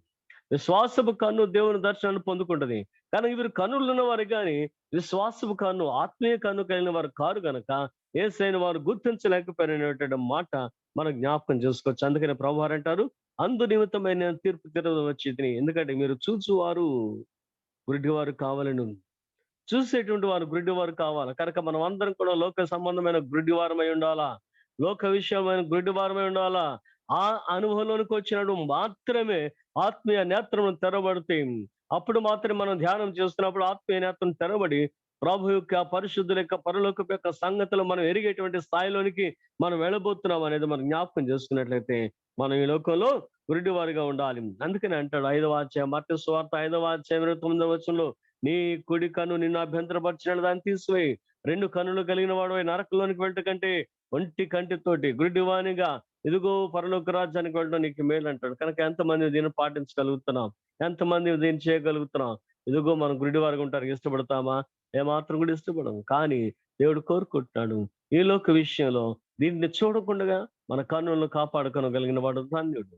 అలాంటి స్థితి కలిగినప్పుడు ఆత్మీయ నేత్రాలు తెరవబడుతున్నటువంటి మాట వాస్తవం. కాబట్టి ఇక్కడ చూడండి 4వ అధ్యాయం 1వ వచనంలో, నీ తల వెంట్రుకలు గిలాదు పర్వతం మీద మేక మందలను పోలి ఉన్నవి. కనుక ఈ మేకలకు ఆహారం ఇచ్చే స్థలంగా ఉన్న దీనిపైన అవి మేకలు మందలుగా ఉన్నప్పుడు అవి జడల వలె లేదంటే శిరోజల వలె కనపడుతున్నాయి. ఈ యొక్క మత్తయి సువార్త 10వ అధ్యాయం 29వ వచనం ఒకసారి మనం జ్ఞాపకం చేసుకుంటే వాట్ దిస్ కాంటెక్స్ట్ ఈజ్ అనేది మనకు కనపడుతుంది. ఈ తల వెంట్రుకల్లో ఒక్కటైన నేలను రాలదు అంటాడు ప్రభు. ఈ తల వెంట్రుకల్లో ఒక్కటైన నేలను పడదు. ఇదిగో నీ తల వెంట్రుకలైన లెక్కించమని ఆకాశ పక్షులను చెప్తున్నాడు. ఎదుగో ఏమంటుంది? ధ్యానారంక 4 2 పిచ్చుకలు అవి దొరుకుతున్నాయి కదా. అయినప్పుడు కూడా మీ పరలోకపు తండ్రి యొక్క చిత్తం లేకుండా వాటిలో ఒక్కటి కూడా నేల మీద పడదండి. సో వాట్ ఎవర్ ద ఈ షూటర్స్ ఎవరైనా కానివ్వండి, ఆ పిట్లు కొట్టేవాళ్ళు కానివ్వండి, క్యాట్బాల్తో కొట్టేవాళ్ళు కానివ్వండి, కన్స్తో కొట్టేవాళ్ళు కానివ్వండి, మంచి వేటగాడు అవని హంటర్ అవని ఏమనేవనివ్వండి, వాటిని కొట్టాలి అంటే అది నేల మీద పడాలంటే పరలోకపు తండ్రి చిత్తం కావాలి. మేము మేము ఏమంటాం దాన్ని, కుందేళ్ళను కొట్టాం, ఇంకే జంతువులను జింకలను కొట్టాం, దుప్పలను కొట్టాం, ఇవన్నీ చెప్తూ ఉంటారు. Of course that's true. ఈ యొక్క వేటగాళ్ళు హంటర్స్ వెళ్ళి ఆ హంటింగ్ చేసుకొచ్చేటువంటి పరిస్థితులు మనకు తెలుసు పూర్వకాలం నుంచి కూడా. మన ఆంటీ వాళ్ళ హస్బెండ్ ఎలి అంకుల్ గురించి కూడా మనకు చెప్పేవారు, మనకు తెలుసు కదా. గుడ్ హంటింగ్ చేసేటువంటి వాడు ఆయన. కనుక ఏదో ఒకటి జంతువుని కొట్టుకొచ్చేవాడు అంట. ఆయన హంటింగ్కి వెళ్ళాడంటే ఏదో ఒకటి కొట్టుకొచ్చేవాడు. కనుక దొరికింది మనకి అని అంటే దాని అర్థం ఏంటంటే అది మనకు అనుగ్రహించబడటం అనేది దేవుని చిత్తం. కాబట్టి మన కనుక దొరికింది అది దొరికింది అనేది దాని అర్థం ఏంటంటే దేవుడు ఇచ్చాడు మనకి. దేవుని చిత్తం లేకుండా అది దొరకదు. కనుక ఆకాశ పక్షులైన భూ జంతువులైనప్పటికీ వేటాడుతున్నప్పుడు అవి మనకు దొరికినాయి అంటే ఆనాటి ఆహారంగా దేవుడు మనకి ఇచ్చాడు కనుకనే అవి మనకు దొరికినాయి. అంతకు మించి మనం దొరక, లేకపోతే అవి దొరకవు. అదే ప్రభు వారు ఖచ్చితంగా చెప్తున్నారు. ఆకాశ పక్షులు ఒక్కటి కూడా నేల మీద పడదు. అలాగే మన తల వెంట్రుకల గురించి మాట్లాడుతున్నాడు ఆయన. నీ తల వెంట్రుకల్లో ఒక్కటి కూడా రాలిపోదు. నీ తల వెంట్రుకలు అన్నీ కూడా లెక్కించబడిన అంటాడు. ఎంత గొప్ప దేవుడండి. మనల్ని చూస్తున్నాడంటే మనం చూడొచ్చు. నా మనం తల మీద వెంట్రుకలు ఎన్నున్నాయి మన పిల్లలకి ఎంత ఉన్నాయి మనకు తెలుసా? ఎవరికి తెలీదు గదా! సో, మనకేంటంటే వాళ్ళకి హెయిర్ స్టైల్ మనకు తెలుసు అంతే. కానీ ఏమైంది? ఆయన నా, నీ, మన అందరి యొక్క తల వెంట్రుకలు ఎరిగినవాడు గనక, ఆయన చిత్తం లేకుండా ఒక్కటి కూడా నేల మీద రాలదు అనంటే, ఎంతగా మనల్ని ప్రేమిస్తున్నటువంటి దేవుడు ఒక్కసారి మనం జ్ఞాపకం చేసుకున్నట్లయితే, వాట్ ఈస్ దిస్? ఏంటి ఆ తల వెంట్రుకలతో పోల్చేవేంటి ప్రభువా? ఈ శరీర సౌందర్యాన్ని పోలుస్తున్నావేంటి ప్రభువా? అనేటువంటి మాటలు గనక ఈ బైబిల్‌లో మనం ఆలోచన చేసినట్లయితే, అయ్యా ఇవన్నీ కూడా మీరే ఈ సంఘ స్థాయిలోనికి రావటానికి ఎంతమంది అనాది సంకల్పంలో ఉన్నారో వారందరూ కూడా ఈ యొక్క వధువు సంఘంలో ఉన్నారు. వాళ్ళందరూ కూడా ఇదిగో గిలాదు పర్వతం మీద మేకల వలె ఉన్నారు. అనగా తల వెంట్రుకల వలె వధువు సంఘం యొక్క తల వెంట్రుకలు ఉన్నారు. అంటే తల వెంట్రుకలలో ఒక్కటైనను రాలబడలేదు అనగా ఏ ఒక్కడిని కూడా నేను పోగొట్టుకొనలేదు. దేవుని యొక్క తండ్రి అయిన దేవుని యొక్క అనాది సంకల్పంలో ఎవరెవరున్నారో వారందరినీ కూడా నేను కలిగిన వాడినై ఉన్నాడు అంటాడు. కనీసం ఆ 12 మంది శిష్యుల విషయంలో ఒక చక్కని ప్రార్థన చేస్తున్నారు ప్రభువారు. ఎందుకు ఒక్క దుష్టుడిని తప్ప నేను ఏర్పరచుకున్న వారిలో ఎవరిని నేను పోగొట్టుకోను. నేను ఏర్పరచుకున్న అంటే 11 మందిని ఆయన పిలిచాడు. 12వ వాడిని ఆయన పిలవలా. ఇస్కరియోతు యూదా అని ఆయన పిలవలేదు. వచ్చి జాయిన్ అయ్యాడు. ఎందుకు జాయిన్ అయ్యాడు ప్రభువుకు తెలుసు. సిలువ వేయటానికి వచ్చాడు, అప్పగించడానికి వచ్చాడు. సరే కంటిన్యూ అవ్వమన్నాడు. అతడు లెక్కలో లేడు, ప్రభు లెక్కలో. కనుక తండ్రి నీవిచ్చిన వారిలో ఏ ఒక్కరిని నేను పోగొట్టుకోలేదని ప్రార్థన చేస్తాను. అంటే 11 మందిని ఆయన పేరు పెట్టి పిలిచాడు. ఈ 11 మందిలో ఏ ఒక్కరిని కూడా ఆయన పోగొట్టుకోలేదు. కనుక తండ్రి చిత్తం లేకుండా ఒక్క ప్రాణి, ఒక ఆత్మ మరి పోదు అనేటువంటి మాట మనం చూస్తే ఎవరు వీరంటే పరలోకపు అంతస్తులు, వధువు సంఘ అంతస్తులు సదాకాలం ప్రభుత్వం ఉండటానికి భూమికి పునాది వేయబడక మునిపే సిద్ధపడినటువంటి సంఘం అది. ప్రభు యొక్క తండ్రి యొక్క మదిలో అనాది సంఘంలో వారే రక్షించబడినటువంటి వారుగా సంఘంలో ఉంటారు. వధువు సంఘంలో ఉంటారు. ఎత్తబడినటువంటి సంఘంగా విందుశాలలో ఉండేది వారందరూ కూడా లెక్కించబడిన వారే ఉన్నారు. కనుక ఆ లెక్కలో మనం ఉండాలి అనేది ఈ రాత్రి మరొక్కసారి మనం జ్ఞాపకం చేసుకున్నట్లయితే ఈ మన అందరి యొక్క ఆ ఆత్మలు దేవుని యొక్క లెక్కలో ఉన్నవి. రెండవ వచనంకి వచ్చిన నీ పలు వరుసలు కత్తిరి వేయబడినటువంటి వాళ్ళే ఉన్నాయండి. కత్తిరి వేయబడినటువంటి తోట కనుక ట్రిమ్ చేయబడినటువంటి స్థితి మనకు అందరికి తెలుసు. స్కేలింగ్ చేయటం, ఎగుడు దిగుడున్నప్పుడు దాన్ని సరి చేయటం, ఇవన్నీ కూడా మనం ఈ డెంటిస్ట్ దగ్గర మనం చూస్తూ ఉంటాం. ఎందుకు అనంటే ఎగుడు దిగుడు ఉంటే సరిగ్గా నవ్వలేరు, సరిగ్గా తినలేరు. కనుక అలాంటి పరిస్థితి ఉన్నప్పుడు దాన్ని సరి చేసుకోవాల్సినటువంటి అవసరం ఉన్నది. అందుకని ఆధ్యాత్మిక స్థితిలో ఆహారాన్ని భుజించినప్పుడు ఏ ఆహారం అది? వాక్యాహారాన్ని భుజించేటువంటి వారు సరైన రీతిలో భుజించాలంటే సరైనటువంటి దంత క్రమం ఉండాలా. దంత సిరి కాదండి, దంత క్రమం ఉండాలా.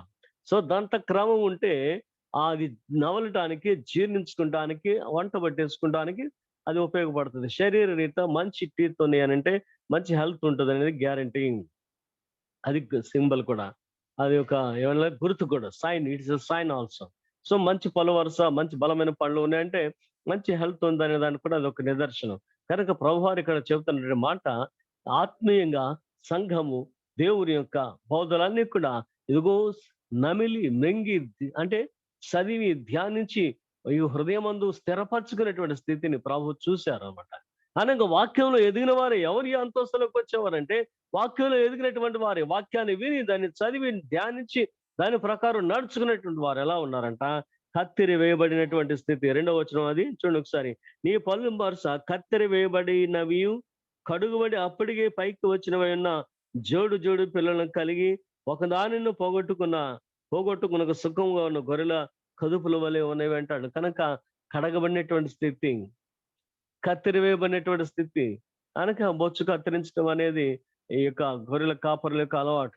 దానినే నాబాల్ అనేటువంటి వ్యక్తిని వారిని జ్ఞాపకం చేసుకుంటాం.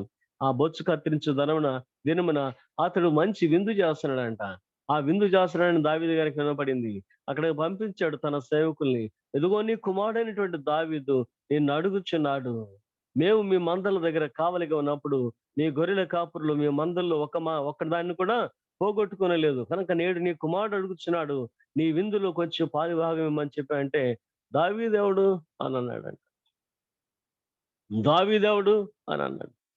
అయితే ఎప్పుడైతే దావీదు తన యజమాని మీద తిరుగుబాటు చేసిన వాడేనా అన్నాడంట.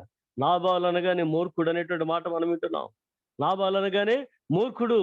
కనుక పనివారు చెప్పారు, అమ్మా మన యజమాని పేరు నీకు తెలుసు కదా, నాబాలు కదా, వాడు మూర్ఖుడు కదా, ఎందుకో దావీదుతో ఇలా మాట్లాడాడు, దావీదు చంపేస్తాడేమో అనగానే ఈమె ఎదురుగుండా వెళ్ళింది, బ్రతిలాడుకుంది, భర్తను బ్రతికించుకుంది, తన వంతు పని తను చేసిన తర్వాత దేవుడు మొత్తం చచ్చిపోయాడు. కానీ ఆమె చేయాల్సిన పని అంతా ఆమె చేసి బ్రతిమలాడి మరణం తన కుటుంబం నశించిపోకుండా కాపాడుకున్నటువంటి స్త్రీ ఆ యొక్క భార్య. కానీ ఈమెను మనం జ్ఞాపకం చేసుకున్నట్లయితే ఆ కత్తిరించే విధానం, కత్తిరించిన తర్వాత కడిగేటువంటి విధానం, పశువుని కడిగేటువంటి విధానం మనం చూస్తే అప్పుడే కత్తిరించబడి కడిగినటువంటి స్థితిలో ఉన్నటువంటి గొర్రె పిల్లలు ఎలా ఉన్నాయో నీ పలు వరుస అలా ఉన్నాయి అంటాడు. నీ పలు వరుస అలా అనగా దానికి అర్థం ఏంటంటాం, వాక్యాన్ని ఆత్మీయంగా ఆ ఆహారాన్ని వాక్యాన్ని గ్రహించేటువంటి స్థితి అంతస్తు కలిగినటువంటి సంఘంగా ఈ సంఘాన్ని మనం జ్ఞాపకం చేసుకోవచ్చు. వాక్యాన్ని కలిగినటువంటి సంఘంగా. సో 4-7 వచనాలు మనం 3వ వచనం చూద్దాం. నీ పెదవులు ఎరుపు నూలును పోలి ఉన్నవి, నీ నోరు సుందరము, నీ పెదవులు ఎరుపు నూలును పోలి ఉన్నవి. కనుక ఏమిటి ఎరుపు నూలు అంటే ఈ యొక్క స్కార్లెట్ రెడ్ దేనికి గుర్తు అనంటే ఆ ఎర్ర తొగరు దారం అంటారు కదా, ఎర్ర తొగరు దారం, స్కార్లెట్ రెడ్ కార్డ్. దీనిని ఎక్కడ కట్టింది ఆమె? కిటికీ కట్టింది. వాళ్ళు ఇచ్చారు, వేగు చుట్టానికి వచ్చిన వాళ్ళు ఇచ్చారు రాహాబ్కి, ఇదిగో నీ కిటికీ కట్టుకో. ఈ కిటికీ కట్టమనేటువంటి ఇంట్లో ఎవరెవరు ఉంటారో వారందరూ కూడా మరణించరు అని చెప్పారు. అనగా రక్షణకు గుర్తు స్కార్లెట్ రెడ్ కార్డ్, ఎర్రని తొగరు దారం. ఎలా ఉంది నీ పెదవులు అని అంటే ఆ యొక్క ఎర్రని తొగరు దారం వలె ఉన్నవి అంటాడు. అనగా రక్షణకు సూచన, రక్షణకు సూచన. ఈ ప్రజలు పెదవులతో నన్ను గనపరచుందరు గాని వారి హృదయములు నాకు దూరంగా ఉన్నవి అని అంటాడు. కనుక పెదవుల స్థుతిని మనం చూస్తాం, పెదవుల మాటలు మనం చూస్తున్నాం. మంచి మాటలు పెదవుల నుండి వచ్చినట్టు మంచి మాటలు ఎలా ఉన్నాయంట, ముద్దు పెట్టుకున్నట్టుగా ఉన్నాయని చెప్పి ఆ యొక్క సామెతల గ్రంథకర్త చెప్పిన మాటలు మనం చూసాం. సరైన మాటలతో ప్రత్యుత్తరం ఇచ్చుట పెదవులతో ముద్దు పెట్టినట్టుగా ఉన్నది అంటాడు. కనుక సరైనటువంటి మాటలు పలికేటువంటి స్థితి, రక్షణ అనుభవంలోనికి వచ్చిన వారి యొక్క మాటలు ఎలా ఉంటాయి అంటే రక్షించబడిన వారి వల్లనే ఉంటాయి. వారి మాటల్లో వ్యత్యాసం ఉండదు, హేళన ఉండదు, వ్యంగ్యం ఉండదు, బూతులు ఉండవు, అబద్ధాలు ఉండవు. కనుక ఇవన్నీ కూడా పెదవుల నుండి వచ్చేటువంటి మాటలే. కనుక ఇవి దేనికి గుర్తు అని అంటే రక్షించబడినటువంటి స్థాయికి గుర్తు ఈ ఎర్ర తొగరు దారం. కాబట్టి దాన్ని దేని పోల్చాడట, నీ పెదవులు ఎరుపు నూలును పోలి ఉన్నవి అనగా రక్షించబడినటువంటి అంతస్తును ఇక్కడ ప్రభువారు జ్ఞాపకం చేస్తున్నారు. కనుక 4-7 వచనాలు మనం చూస్తే ఎరుపు నూలు దారము, విచ్చిన దాడిము ఫలము, ఎండ చల్లారిన తర్వాత జరిగేటువంటి నీడలు, గోపరస సాంబ్రాణి పర్వతములు, ఇవన్నీ కూడా దీనిలో భాగంగా మనం చూస్తాం. 4-7 వచనాలు కంటిన్యూగా మనం చదివేద్దాం. కానీ ఈ మాటలు మనం చూసినట్లయితే ఈ ప్రజలు ఎలా ఉన్నారంట, పెదవులతో నన్ను గనపరిచేవారు కానీ ఇదిగో హృదయం నాకు దూరంగా ఉన్నది అంటాడు. కనుక ఈ పెదవులు దేవుని స్తుతించే పెదవులు, పెదవుల నుండి వచ్చినటువంటి స్తుతి హృదయాంతరంగం నుండి రావాలి అనేది మనం జ్ఞాపకం చేసుకోవాలా. అందుకోసమే కీర్తనకారుడు అంటాడు, నా ప్రాణమా నా అంతరంగమా ఇదిగో ఆయన చేస్తున్న ఉపకారమును దేనిని మరొక అంటాడు. అయ్యో ఇద్దాం అనుకున్నానండి, ఇవ్వలేకపోయి ఉంటాం, ఉంటుంది ఇవ్వాలని ఉండదు, ఏముండదు. అరే తెద్దాం అనుకున్నామండి, తేలేకపోయిండి అంటారు. తెద్దాం అనుకోలేదు, ఇద్దాం అనుకోలేదు. కానీ అవి రెండు అబద్ధాలే. కానీ ప్రజలను మెప్పించడానికి లేదా ఎదుటి వారిని మెప్పించడానికి, మన ఫ్రెండ్స్ ని, మన స్నేహితులు, మన రిలేటివ్స్ ని ఏదో మెప్పించడం, అది తెద్దాం అనుకున్నాను మర్చిపోయాను, తేలేకపోయాను అంటాం. నువ్వు తేవాలని అనుకోలేదు అనేది దేవుడికి తెలుసు, నీ అంతరంగానికి తెలుసు. అంటే మనం గురించి చెప్పట్లేదు, జనరల్ గా ఇవ్వాలనుకున్నది ఇవ్వకూడదు అనుకున్నావు కానీ నీకు నాకు తెలుసు, ప్రభువుకు తెలుసు. కానీ జస్ట్ ట్విస్ట్ చేస్తాం అన్నట్టు, మాటలు ఏం చేస్తామంటే ట్విస్ట్ చేస్తాం. అది మానవుని యొక్క నైజం, అది దేవునికి ఇష్టమైనది కాదు అనేటువంటి మాట మనందరం కూడా జ్ఞాపకం చేసుకున్నట్లయితే నీ పెదవులు ఎరుపు నూలును పోలినవి అనగా పాప పరిహారంకు గుర్తుగా దానిని మనం జ్ఞాపకం చేసుకున్నట్లయితే హన్నాను చూసినటువంటి ఏలి ఏమనుకుంటున్నాడు, హన్నాను చూసినటువంటి ఏలి ఏమనుకుంటాడంటే ఆమె తన పెదవులతో చిన్నగా మాట్లాడుతుంది కానీ హృదయాంతరంగంలో ఎంతో వేదన ఉన్నది. హృదయాంతరంగంలో ఉన్నటువంటి వేదన ఆయన గుర్తించలేదు. పెద్దవుల మీద కదులుతున్నటువంటి చిన్న చిన్న మాటలు చూసుకుని ఆయన అనుకుంటాడు, భోంచేసి వచ్చింది కదా, ద్రాక్షారసం ఎక్కువ తాగి ఉంటది అని చెప్పి, అమ్మ ఎంతసేపు నువ్వు మత్తురాలయందు నీ మత్తు నీ యొద్ద నుండి తీసివేసుకోమనగానే, నా ఏలినవాడా, నేను మద్యంతో మత్తురాలని లేనయ్యా, ఇదిగో నా హృదయం బహువేదనతో నిండి ఉన్నది, నా హృదయం బహువేదనతో నిండి ఉన్నది. So what is your desire అని కూడా అడగకుండగా, నీవు యెహోవా సన్నిధిలో చేసిన ప్రార్థన ఇశ్రాయేలు దేవుడని యెహోవా ఆలకించి నీకు దానిని దయచేయును గాక, సమాధానం కలిగి ఆయన వెళ్ళిపోమంటున్నాడు. కానీ ఏలి ఏం గుర్తించాడంటే పెదవులు కదలటం గుర్తించాడు, కానీ హృదయాన్ని గుర్తించలా. కానీ ప్రభు అయినటువంటి దేవుడు హృదయాంతరంగాలను చూసేటువంటి దేవుడు. కనుక మన నోటి మాటలతో ఏం ఉచ్చరిస్తున్నాం, హృదయాంతరంగాలు ఏం ఆలోచన చేస్తున్నాం అనేది దేవుడికి తెలుసు. అది దేవుని సన్నిధిలోనైనా మనుషుల ఎదుటైనా. కనుక మన హృదయంలో ఉన్న దానితో మన పెదవులు మాట్లాడితే గనక యథార్థమైన మనసుతో మనం మాట్లాడబడతాం. అది తప్పు అవ్వచ్చు, రైట్ అవ్వచ్చు. హృదయాంతరంగాలు ఏది ఉందో దానిని పెదవులతో మాట్లాడగలిగితే దేవుని దృష్టిలో మనం న్యాయవంతులుగా కనబడతాం. కనుక యెషయా గ్రంథం 6వ అధ్యాయం 5-7 వచనాల్లో మనం చూసినప్పుడు దేవుడు హిజ్కియా యొక్క పెదవులను కాల్చినటువంటి స్థితిని మనం చూస్తాం. ఏమిటి దానిలో ప్రత్యేకత ఏంటంటే, ఆల్రెడీ హిజ్ ఏ ప్రాఫెట్, ఏ రాయల్ ప్రాఫెట్. ఈ రాజు గారి యొక్క హిజ్కియా రాజు గారి కాలంలో రాయల్ కోర్టులు అనగా రాజభవనంలో ఉండేటువంటి ఒక ఉన్నతమైనటువంటి పదవులు కలిగిన వారి మధ్య సంచరించేటువంటి వాడు. అందుకే నేను చాలాసార్లు ఇరిమియాని యెషయాని పోలుస్తూ ఉంటా.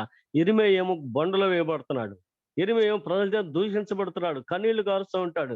యెషయా గారికి ఎంత రాజదర్పం అంటే, సేవకులు అందరూ అలాగే ఉంటారంటే అందరూ అలాగే ఉంటారు. కొందరు సేవకులు యెషయా వలె రాజదర్పం నెలగబోస్తూ ఉంటారు, కొందరు సేవకులు కన్నీళ్లు కారుస్తూ ఏడుస్తూ బండ్ల మధ్య ఉంటారు, కొండల మధ్య బండల మధ్య ఉంటారు. ఏమిటి మన స్థితి అని అంటే, సమ్ టైమ్స్ మరి దేవుడు ఎందుకు ఆ సేవా భారాన్ని ఇచ్చాడు అనేది మనకు అర్థం కాదు. అందరూ యెషయా వలె రాజభవనాల్లో ఉండరు, అందరూ యెషయా వలె రాజదర్బారులు ప్రసంగాలు చేయరు. కొంతమంది ఇరిమియా వలె ఏడుస్తూ ఉంటారు, కన్నీళ్లు కారుస్తూ ఉంటారు, పుట్టిన దినాలు శపించుకుంటూ ఉంటారు, ఎందుకు వచ్చావు సేవలోకి అనేటువంటి భారమైనటువంటి స్థితి కలిగి ఉంటారు కొంతమంది. కానీ దేవుడు పిలిచాడు కనుక వచ్చి కార్యాలు చేసేటువంటి వారు, సేవ చేసేటువంటి వారు ఉంటారు. కానీ కొన్నిసార్లు కొంతమంది జీవితాల్లో దుఃఖం ఉంటుంది, కన్నీరు ఉంటుంది, కొంతమంది జీవితాల్లో ఈ యొక్క రాజదర్పం ఉంటుంది. కానీ ఏదేమైనప్పుడు కూడా దేవుని సేవకునేటువంటి మాట మనం జ్ఞాపకం చేసుకోవాలి. ఇక్కడ యెషయా ఇంత గొప్ప భక్తుడై ఉండి కూడా, ఎంత భక్తుడు అనంటే, ఆ మొదటి వచనం కోసం ఆయన మందిరంలోనికి వస్తుండగానే దేవ దర్శనాన్ని చూశాడు. అత్యున్నత సింహాసనం మీద దేవుడు ఆసీనుడై ఉంటూ చూచాడు. ఆయన అంగీల అంచు దేవాలయం తాకుతున్నాయి. ఇదిగో దర్శనం చూసుకుంటానే వచ్చాడు, మాట్లాడుతున్నాడు, ప్రభువా అన్నాడు. వాట్ ఈస్ మై కండిషన్ అనంటే మనకు తానే చెప్పుకుంటున్నాడు. అపవిత్రమైన పెదవులు కలిగిన వాడను, అపవిత్రమైన జనుల మధ్య నివసించినటువంటి వాడును. కనుక మన ఉనికి ఎక్కడ ఉంది, మన మాటలు ఎట్లా ఉన్నాయి అని అంటే, అపవిత్రమైనటువంటి పెదవులు, అపవిత్రమైన ప్రజల మధ్య ఉన్నాం కనుక శుద్ధీకరించబడవలసిన అవసరం మన జీవితాలకు ఉన్నది కనుకనే ఇదిగో అక్కడి నుంచి ఆ యొక్క బలిపీఠంలోంచి నిప్పును కారుతూ తీసుకొచ్చి ఆయన యొక్క పెదవులకు తగిలించి, ఇదిగో ఇది నీ పెదవులకు తగిలిన కనుక నీవు పవిత్రుడు అయ్యావు అంటున్నాడు. కనుక కాల్చబడినటువంటి పెదవులు కలిగిన వారు, ఎర్రని నూలు రంగు కలిగినటువంటి పెదవులు కలిగిన వారు ఎవరు అని అంటే, కాల్చబడినటువంటి పెదవులు కలిగిన వారు. ప్రియ దేవుని బిడ్డలారా, దీనిని మనం అందరూ కూడా జ్ఞాపకం చేసుకోవాలా. This is an indication and this is a sign that you are saved. మనం రక్షించబడ్డాం, పరలోక రాజ్య వారసత్వానికి వెళ్తున్నాం అంటానికి గల కారణం ఏమిటంటే, కాల్చబడినటువంటి పెదవులు, తర్వాత రక్షించబడినటువంటి స్థితి కలిగినటువంటి అంతస్తులకు వెళ్ళాం గనక ఆ ఎరుపు రంగును పోలినవై ఉన్నవి అనేది మనం అందరూ కూడా జ్ఞాపకం చేసుకోవాల్సినటువంటి అవసరం ఉన్నది. కనుక ఈ యొక్క బలి అర్పణ చేస్తున్నప్పుడు, నేటి దినాల్లో పాత నిబంధన కాలంలో పశువులు వారు బలి అర్పించారు. కానీ అక్కడ ఆ సంస్కరణ దావీదు కాలంలో మనం చూస్తాం. 51వ అధ్యాయంలోకి వచ్చేటప్పటికి, ప్రభువా నీ బలిని కోరువాడు కావు, కోరినట్లు నేను అర్పించదును, దహన బలి నీకు ఇష్టమైనది కాదు. ఎందుకంటే రాజుగారు గనక 100 చెప్తే 1000 తెస్తాడు, 1000 చెప్తే 2000 తెస్తాడు. 2000 గొర్రెలు తేవటం, 2000 మేకలు తేవటం, 2000 ఎడ్లను తేవటం ఆయనకు సమస్య ఏం కాదు. కానీ పాపం పరి పరి పరి పరి పశ్చాత్తాపం లేకుండా, పరిపక్వత లేకుండా ఏ సమాధానాన్ని మనం పొందుకోలేం. కాబట్టి ఆయనకు అర్థమైంది ఏంటంటే, గొర్రెల యొక్క మేకల యొక్క రక్తం వల్ల మేము విమోచించబడలేం అనేది ఆయన ఎరిగిన వాడు అంటాడు. అయ్యా దానివల్ల మాకు ఉపయోగం లేదు, మరి ఏం కావాలి అని అంటే, విరిగి నలిగిన హృదయంతో నీ దగ్గరికి వచ్చేవాడిని నీవు అలక్ష్యం చేయవు, ఎదుగు విరిగి నలిగిన హృదయంతో నేను నీ దగ్గరికి వస్తున్నా అని చెప్పినటువంటి ఆ యొక్క ప్రవక్త యొక్క దావీదు యొక్క మాటలు మనం చూసినట్లయితే, ఇప్పుడు హోషేయ ద్వారా మనం చూస్తాం, ఎడ్లకు బదులుగా నీకు మా పెదవులు సమర్పించుకుంటున్నాం అంటున్నాడు. ఎడ్లకు బదులుగా నీకు మా పెదవులు సమర్పించుకుంటున్నాం. So what is your offering అని అంటే, ఈ పెదవులు దేవునికి అర్పించబడినటువంటి పెదవులు. కనుక ఏమేమి చూసాం, దేవునికి సమర్పించబడినటువంటి పెదవులు, దేవుని అగ్ని చేత కాల్చబడినటువంటి పెదవులు, ఇంకేమన్నా ప్రభువుని స్తుతించేటువంటి పెదవులుగా దీన్ని మనం చూసాం. కాబట్టి వీరి యొక్క పెదవుల రంగు ఎట్లా ఉన్నదంటే ఎర్రని నూలు వలె. So that indicates that is the sign of the salvation. రక్షించబడిన వారి యొక్క లక్షణము అనే దానిని మనం జ్ఞాపకం చేసుకుంటే ఇంకా కిందకు వచ్చేద్దాం. ఎలా ఉన్నాయంట, దావీదు కట్టించినటువంటి గోపురం గురించి మాట్లాడుతూ ఉంటాడు. 4వ వచనం, జయ సూచకముల నుండుకై దావీదు కట్టించిన గోపురముతోను 1000 డాలులను శూరులు కవచములన్నీయును వేలాడు ఆ గోపురంతోను నీ కందరము సమానము. అంటే నీ కంఠం అలా ఉందంట, దావీదు కట్టించినటువంటి శిఖరం వల్లే ఉన్నది. దావీదు కట్టించినటువంటి శిఖరం వల్లే ఉన్నదంట. అక్కడ ఏమి వేలాడుతున్నాయి అని అంటే డాలులు వేలాడుతున్నాయి, శూరుల యొక్క కవచాలు వేలాడుతున్నాయి, డాలులు వేలాడుతున్నాయి, వారి యొక్క కవచాలు వేలాడుతున్నాయి. కనుక ఆ గోపురం, దాని వైభవం, ఎందుకు ఈ యొక్క స్తూపం, ఎందుకు ఈ యొక్క గోపురం అంటే దానిలో డాలులు, ఈ యొక్క కవచాలు, బ్రెస్ట్ ప్లేట్స్ ఇవి వేలాడుతున్నాయంట. సో అది హ్యాంగ్ చేశాడు. ఇది విజయానికి గుర్తు అని చెప్పాడు అనమాట. నీ కంఠము అలాగున ఉన్నది అని అంటాడు. అంటే విజయోత్సవాన్ని కలిగినటువంటి సంఘ స్థితిని ఇక్కడ మరొకసారి మనం జ్ఞాపకం చేసుకోవాలి. ఈ యొక్క ఎఫెసీయులకు రాయబడిన పత్రికలో హోల్ ఆర్మర్ గురించి మనం చూస్తాం. ఎలా ఉండాలి, క్రైస్తవ విశ్వాసి ఎలా ఉండాలి, అపవాదితో పోరాడేటువంటి విశ్వాసి తన జీవితంలో ఎలా ఉండాలి అనేది, ఏమేమి ధరించుకోవాలి అనేది ఎఫెసీ గ్రంథకర్త చెప్తాడు. ఎలాంటి శిరస్త్రాన్ని ధరించాలి, ఎలాంటి ఖడ్గాన్ని పట్టుకోవాలి, ఎలాంటి జోడును ధరించాలి. కానీ ఇవన్నీ కూడా మనం నేర్చుకున్న వాటిని మనం జ్ఞాపకం చేసుకున్నట్లయితే సంఘం దీనిని కలిగినదై ఉన్నది. అనగా ఆయుధధారి అయినటువంటి ఒక విశ్వాసిగా, ఒక సైనికుడిగా సంఘం ఉన్నది. ఆ స్థాయిని దాటి వచ్చింది గనక, విజయోత్సవంతో నింపబడినది గనక ఈ విజయకేతనం అక్కడ ఎక్కడ వేయబడుతున్నది అనే దాన్ని మనం చూస్తే అంటాడు, నా ప్రియురాల అధిక సుందరివి, నా ప్రియురాల అధిక సుందరివి. కనుక ఎక్కడంట ఎండలు చల్లారిన తర్వాత ఈ గోపరసము సామ్రాణి పర్వతం, గోపరస పర్వతం సామ్రాణి పర్వతం ఉన్న స్థలానికి నేను వెళ్తున్నాను అంటాడు. ఎండలు చల్లారిపోవాలి, నీడ దిగిపోతుంది, అక్కడికి నేను వెళ్తా అంటాడు. అనగా ఒక విశ్రాంతి స్థలం, ఒక నెమ్మదైనటువంటి స్థలం, దాని దగ్గరికి నేను వెళ్తున్నాను అని చెప్పినటువంటి ఈయన మాటలు మనం జ్ఞాపకం చేసుకున్నట్లయితే పైన చెప్పబడిన పోలికలన్నీ కూడా సంఘానికి క్రీస్తు ఇచ్చినటువంటి కృపలే. అంటే ఆమె యొక్క కన్నుల గురించి మాట్లాడినా, ఆమె తల వెంట్రుకల గురించి మాట్లాడినా, ఆమె యొక్క ఫాలోవర్స్ల గురించి మాట్లాడినా, ఇవన్నీ కూడా ఆమె యొక్క కంఠం గురించి మాట్లాడినా, ఇవన్నీ కూడా ప్రభువారు సంఘాన్ని మెచ్చుకుంటున్న విధానం. అంటే పోలికలన్నీ కూడా ఒక విశ్వాసి జయయాత్రలో కలిగేటువంటివే. ఈ పోలికలన్నీ కూడా ఒక విశ్వాసి యొక్క జయయాత్రలో, జయ జీవితంలో కలిగినటువంటి పోలికలు అనేది మనందరం కూడా జ్ఞాపకం చేసుకోవాలి. సో ఎండలు చల్లారి వరకు అంటాడు, ఆ మౌంటైన్ ఆఫ్ మిత్, దాని దగ్గరికి నేను వెళ్తా ఉంటాడు. So this was his residence till the shadows of the law given to Moses. ఏమిటి పర్వతం? గోపరసంతో నిండిన పర్వతం అని అంటాడు. సామ్రాంతో నిండిన పర్వతం ఏమిటి అని అంటే మోరియా పర్వతం అని జ్ఞాపకం చేసుకోవాలా. మోరియా పర్వతం కనుక ఏముంది మోరియా పర్వతం మీద అని అంటే, ఇప్పుడు యెరూషలేము పట్టణాన్ని మనం చూస్తా ఉన్నామే, డోమ్ ఆఫ్ రాక్ అనేది బంగారపు గుమ్మటంతో ఉన్నటువంటి దాన్ని మనం చూస్తాం. యెరూషలేము పట్టణం అనగానే సెంటర్ లో అది కనబడుతూ ఉంటుంది, Dome of Rock. That itself is the place of Mount Moriah. Mount Moriah. అబ్రహాంతో దేవుడు మాట్లాడాడు, అబ్రహామా నీవు లేచి నీవు ప్రేమించున్న నీ ఒక్కడే కుమారుడు అనేటువంటి ఈ సాకును తీసుకుని వెళ్ళి నేను చూపించు స్థలంలో ఒక దాని మీద మోరియా దేశంలో ఎదుగు నీ కుమారుని బలిగా అర్పించమన్నా భార్యతో చెప్పకుండా ఉదయాన్నే లేచి వెళ్ళిపోయాడు. కట్టెలు పెట్టాడు, కుమారుని పెట్టాడు. ఖడ్గం ఎత్తుతున్నప్పుడు ఒక స్వరం వినబడింది, అబ్రహామా నీ వెనుక తీయలేదు గనక నీ ఒక్కడైన కొడుకు నేను చంపొద్దయా అంటే విశ్వాసంతో బ్రతికించుకున్నటువంటి అబ్రహాం తిరిగి పొందుకునేటువంటి స్థితిని భక్తుడు పౌలు హెబ్రీ గ్రంథకర్త ఆ 11వ అధ్యాయంలో చూపిస్తూ ఉంటాడు. విశ్వాసంతో దేవుడిని సన్నిధి నుంచి మరలా గెలుచుకున్నాడంట తన కుమారుని తిరిగి పొందుకునేటువంటి అబ్రహాం. తనకు ఏమైందంటే ఆ స్థానంలో ఇస్సాకు బదులుగా ఒక గొర్రెపిల్ల అర్పించబడినది. ఆ స్థానంలో ఇస్సాకు బదులుగా ఒక గొర్రెపిల్ల అర్పించబడినది. అదే పూర్వకాలపు ఔరన కాలం. ఔరన కాలంలో సొలొమోను అక్కడ దేవాలయం కట్టాడు. సొలొమోను కట్టిన దేవాలయం పడగొట్టబడింది. ఆ ప్రాంతానికి డోమ్ ఆఫ్ రాక్ తోటి యొక్క మసీద్ కట్టబడింది. ఇవన్నీ కూడా చరిత్రలో ఇశ్రాయేల్ పాలస్తీనా చరిత్రలు ఇప్పుడు జరుగుతున్నటువంటి గొడవలన్నీ కూడా మనం జ్ఞాపకం చేసుకుంటూ ఉంటాం. కానీ ఏంటి సంబంధం ఏమిటనంటే ఆ మోరియా పర్వతం మీద దేవుని యొక్క మందిరం ఉన్నంత కాలం ఏం అర్పించబడింది అంటే సాంబ్రాణి ధూపములు, సుగంధ ద్రవ్యముల ధూపములు, సాంబ్రాణి ధూపములు సుగంధ ద్రవ్యాల రూపంలో సో ఎక్కడ ఉన్నావయ్యా నువ్వు అని అంటే, వాటి మధ్య నివాసం చేశాను. ఇక్కడ చదవండి 6వ వచనం. 6వ వచనం. ఎండ చల్లారి నీడలు కరిగిపో వరకు గోపరస పర్వతములకును సాంబ్రాణి పర్వతం నేను వెళ్ళుదును until Christ comes into this world. ఏమిటి నీ యొక్క సన్నిధి ఎక్కడ అని అంటే, మోరియా పర్వతం, దేవుని మందిరం కట్టబడినటువంటి నివాస స్థలములో, హోలీ ఆఫ్ హోలీస్ లో దేవుడు ఉన్నాడు. ఎందుకంటే the shadows of the law has to be go away. ధర్మశాస్త్రం ఇవ్వబడినటువంటి కాలం నుంచి దాన్ని ముగిసేటంత వరకు కూడా దేవుని యొక్క సన్నిధి అక్కడ ఉంది. తర్వాత క్రీస్తు తానే ప్రత్యక్షమై వారి మధ్యకు దిగి వచ్చినటువంటి దేవుడుగా, దేవుని కుమారునిగా ఆయన మనం చూస్తున్నాం. So this was his residence till the shadows of the law given by Moses. అది నీడ కరిగిపోయింది. ఏ నీడ అంటే ధర్మశాస్త్రపు నీడ కరిగిపోయే వరకు కూడా ఆయన అక్కడ ఉన్నాడు. So but dispersed by the breaking of the gospel. సువార్త ఎప్పుడైతే ప్రారంభమైందో ధర్మశాస్త్రం అనేది తీసివేయబడింది.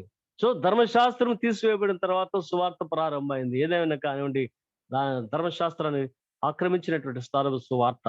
కనుక ఇప్పుడు సువార్త ముఖ్యమా, ధర్మశాస్త్రం ముఖ్యమంటే ఆది సంఘంలో అది వచ్చింది. కనుక పేతురు గారు బోధించి వెళ్ళిన తర్వాత వెనకాల వచ్చి సున్నతి అన్నారు. పౌలు గారు బోధించి వెళ్ళిన తర్వాత వెనకాల వచ్చి సున్నతి అన్నారు. కనుక ధర్మశాస్త్రానికి ప్రాముఖ్యం ఇచ్చినటువంటి వారు ఉన్నారు. సో ధర్మశాస్త్రం కొట్టివేయబడినది, నెరవేర్చబడినది తెలిసి కూడా క్రైస్తవులు అయిన తర్వాత మళ్ళా మీరు ధర్మశాస్త్రం ఎందుకు పోరాడుతున్నారని పౌలు వారిని ఖండించినటువంటి విధానాన్ని మనం జ్ఞాపకం చేసుకుంటాం. So it dispersed by the breaking of the gospel and his presence will be continued till the heavenly day break. ఇప్పుడు ఈ మన మధ్య ఉన్నటువంటి సువార్త ద్వారా ఆయన సన్నిధి, ఆయన ప్రత్యక్షతలు ఇట్ ఇస్ కంటిన్యూయింగ్. కనుక సువార్త ప్రకటించబడుతుంది, దేవుని యొక్క సన్నిధి ఉంది. వాట్ ఈస్ హిస్ ప్రామిస్ అంటే, ఎక్కడ 2-3 కూడి నా నామమున ప్రార్థింతురు వారి మధ్య నేను ఉంటానని సెలవిచ్చినటువంటి దేవుడు, 2-3 కూడి ప్రార్థిస్తున్న వారి మధ్య నివాసం చేస్తున్నటువంటి దేవుడిగా ఆయన మనం చూస్తాం. ఎప్పుడు దాకా ఉంటామంటే breaking of the heavenly day, the day of heaven, by the breaking of the, నేను చెప్పాను, his presence will be continued till the heavenly day break. పరలోకపు రాజ్యం వచ్చే వరకు కూడా ఈ యొక్క సన్నిధి, ప్రభు యొక్క సహవాసం కొనసాగుతూ ఉంటుంది. So the thoughts, words and deeds through the though imperfect or pure manifested a heart nourished by the gospel, cleansed by the blood of Christ. ఏం జరిగింది అని అంటే, all the thoughts, words, deeds though imperfect, మన యొక్క ఆలోచనలు, మన మాటలు, మన పనులు, మన క్రియలు అన్ని కూడా యథార్థమైనవి కాకపోయినప్పటికీ కూడా they are pure, manifesting a heart nourish. తర్వాత మన యొక్క కార్యముల, మన యొక్క తలంపులన్నీ కూడా పవిత్రమైపోయినాయి, మన యొక్క కార్యములన్నీ కూడా పవిత్రమైపోయినాయి. మన హృదయం ఇదిగో బలపరచబడింది. దేని ద్వారా అంటే సువార్త ద్వారా. And cleansed with the blood of Christ. క్రీస్తు వారి శిలువ రక్తం ద్వారా మన హృదయం కడగబడింది, మన హృదయం వాక్యం ద్వారా బలపరచబడింది, మన క్రియలు, మన మాటలు మార్పు చెందిని. ఈ స్థితి కలిగిన వారందరూ కూడా ఎదుగో ఇప్పుడు మనం ధ్యానం చేసినటువంటి 6 వచనాల యొక్క అంతరంగ స్థాయిని కలిగినటువంటి వారు. మనం ధ్యానం చేసినటువంటి 6 వచనాల యొక్క అంతరంగ స్థాయిని కలిగినటువంటి వారే వీరిని వచ్చి ప్రభు వారు మెచ్చుకుంటున్నారు. ప్రియ దేవుని బిడ్డలారా, ఆ స్థాయిలో మనం ఉన్నామా? మన కంటి చూపు, మన నోటి మాటలు, మన యొక్క హృదయ ధ్యానాలు, మన యొక్క క్రియలు ప్రభు మెచ్చుకునేటువంటి స్థాయిలో ఉన్నవనే దానిని మనం జ్ఞాపకం చేసుకుంటూ, ప్రభు యొక్క ఆ ఉన్నతమైన అంతస్తులో మనం సదా సభ్యులమై పరలోకపు అంతస్తుల కొనసాగులాగున దేవుని కృప మనందరికీ తోడై ఉండును గాక. ఆమేన్. మరి మీలో యథావిధిగా ఎవరో ఒకరు ప్రార్థన చేయండి. తర్వాత నేను చిన్న ప్రార్థన చేసి ముగిస్తాను.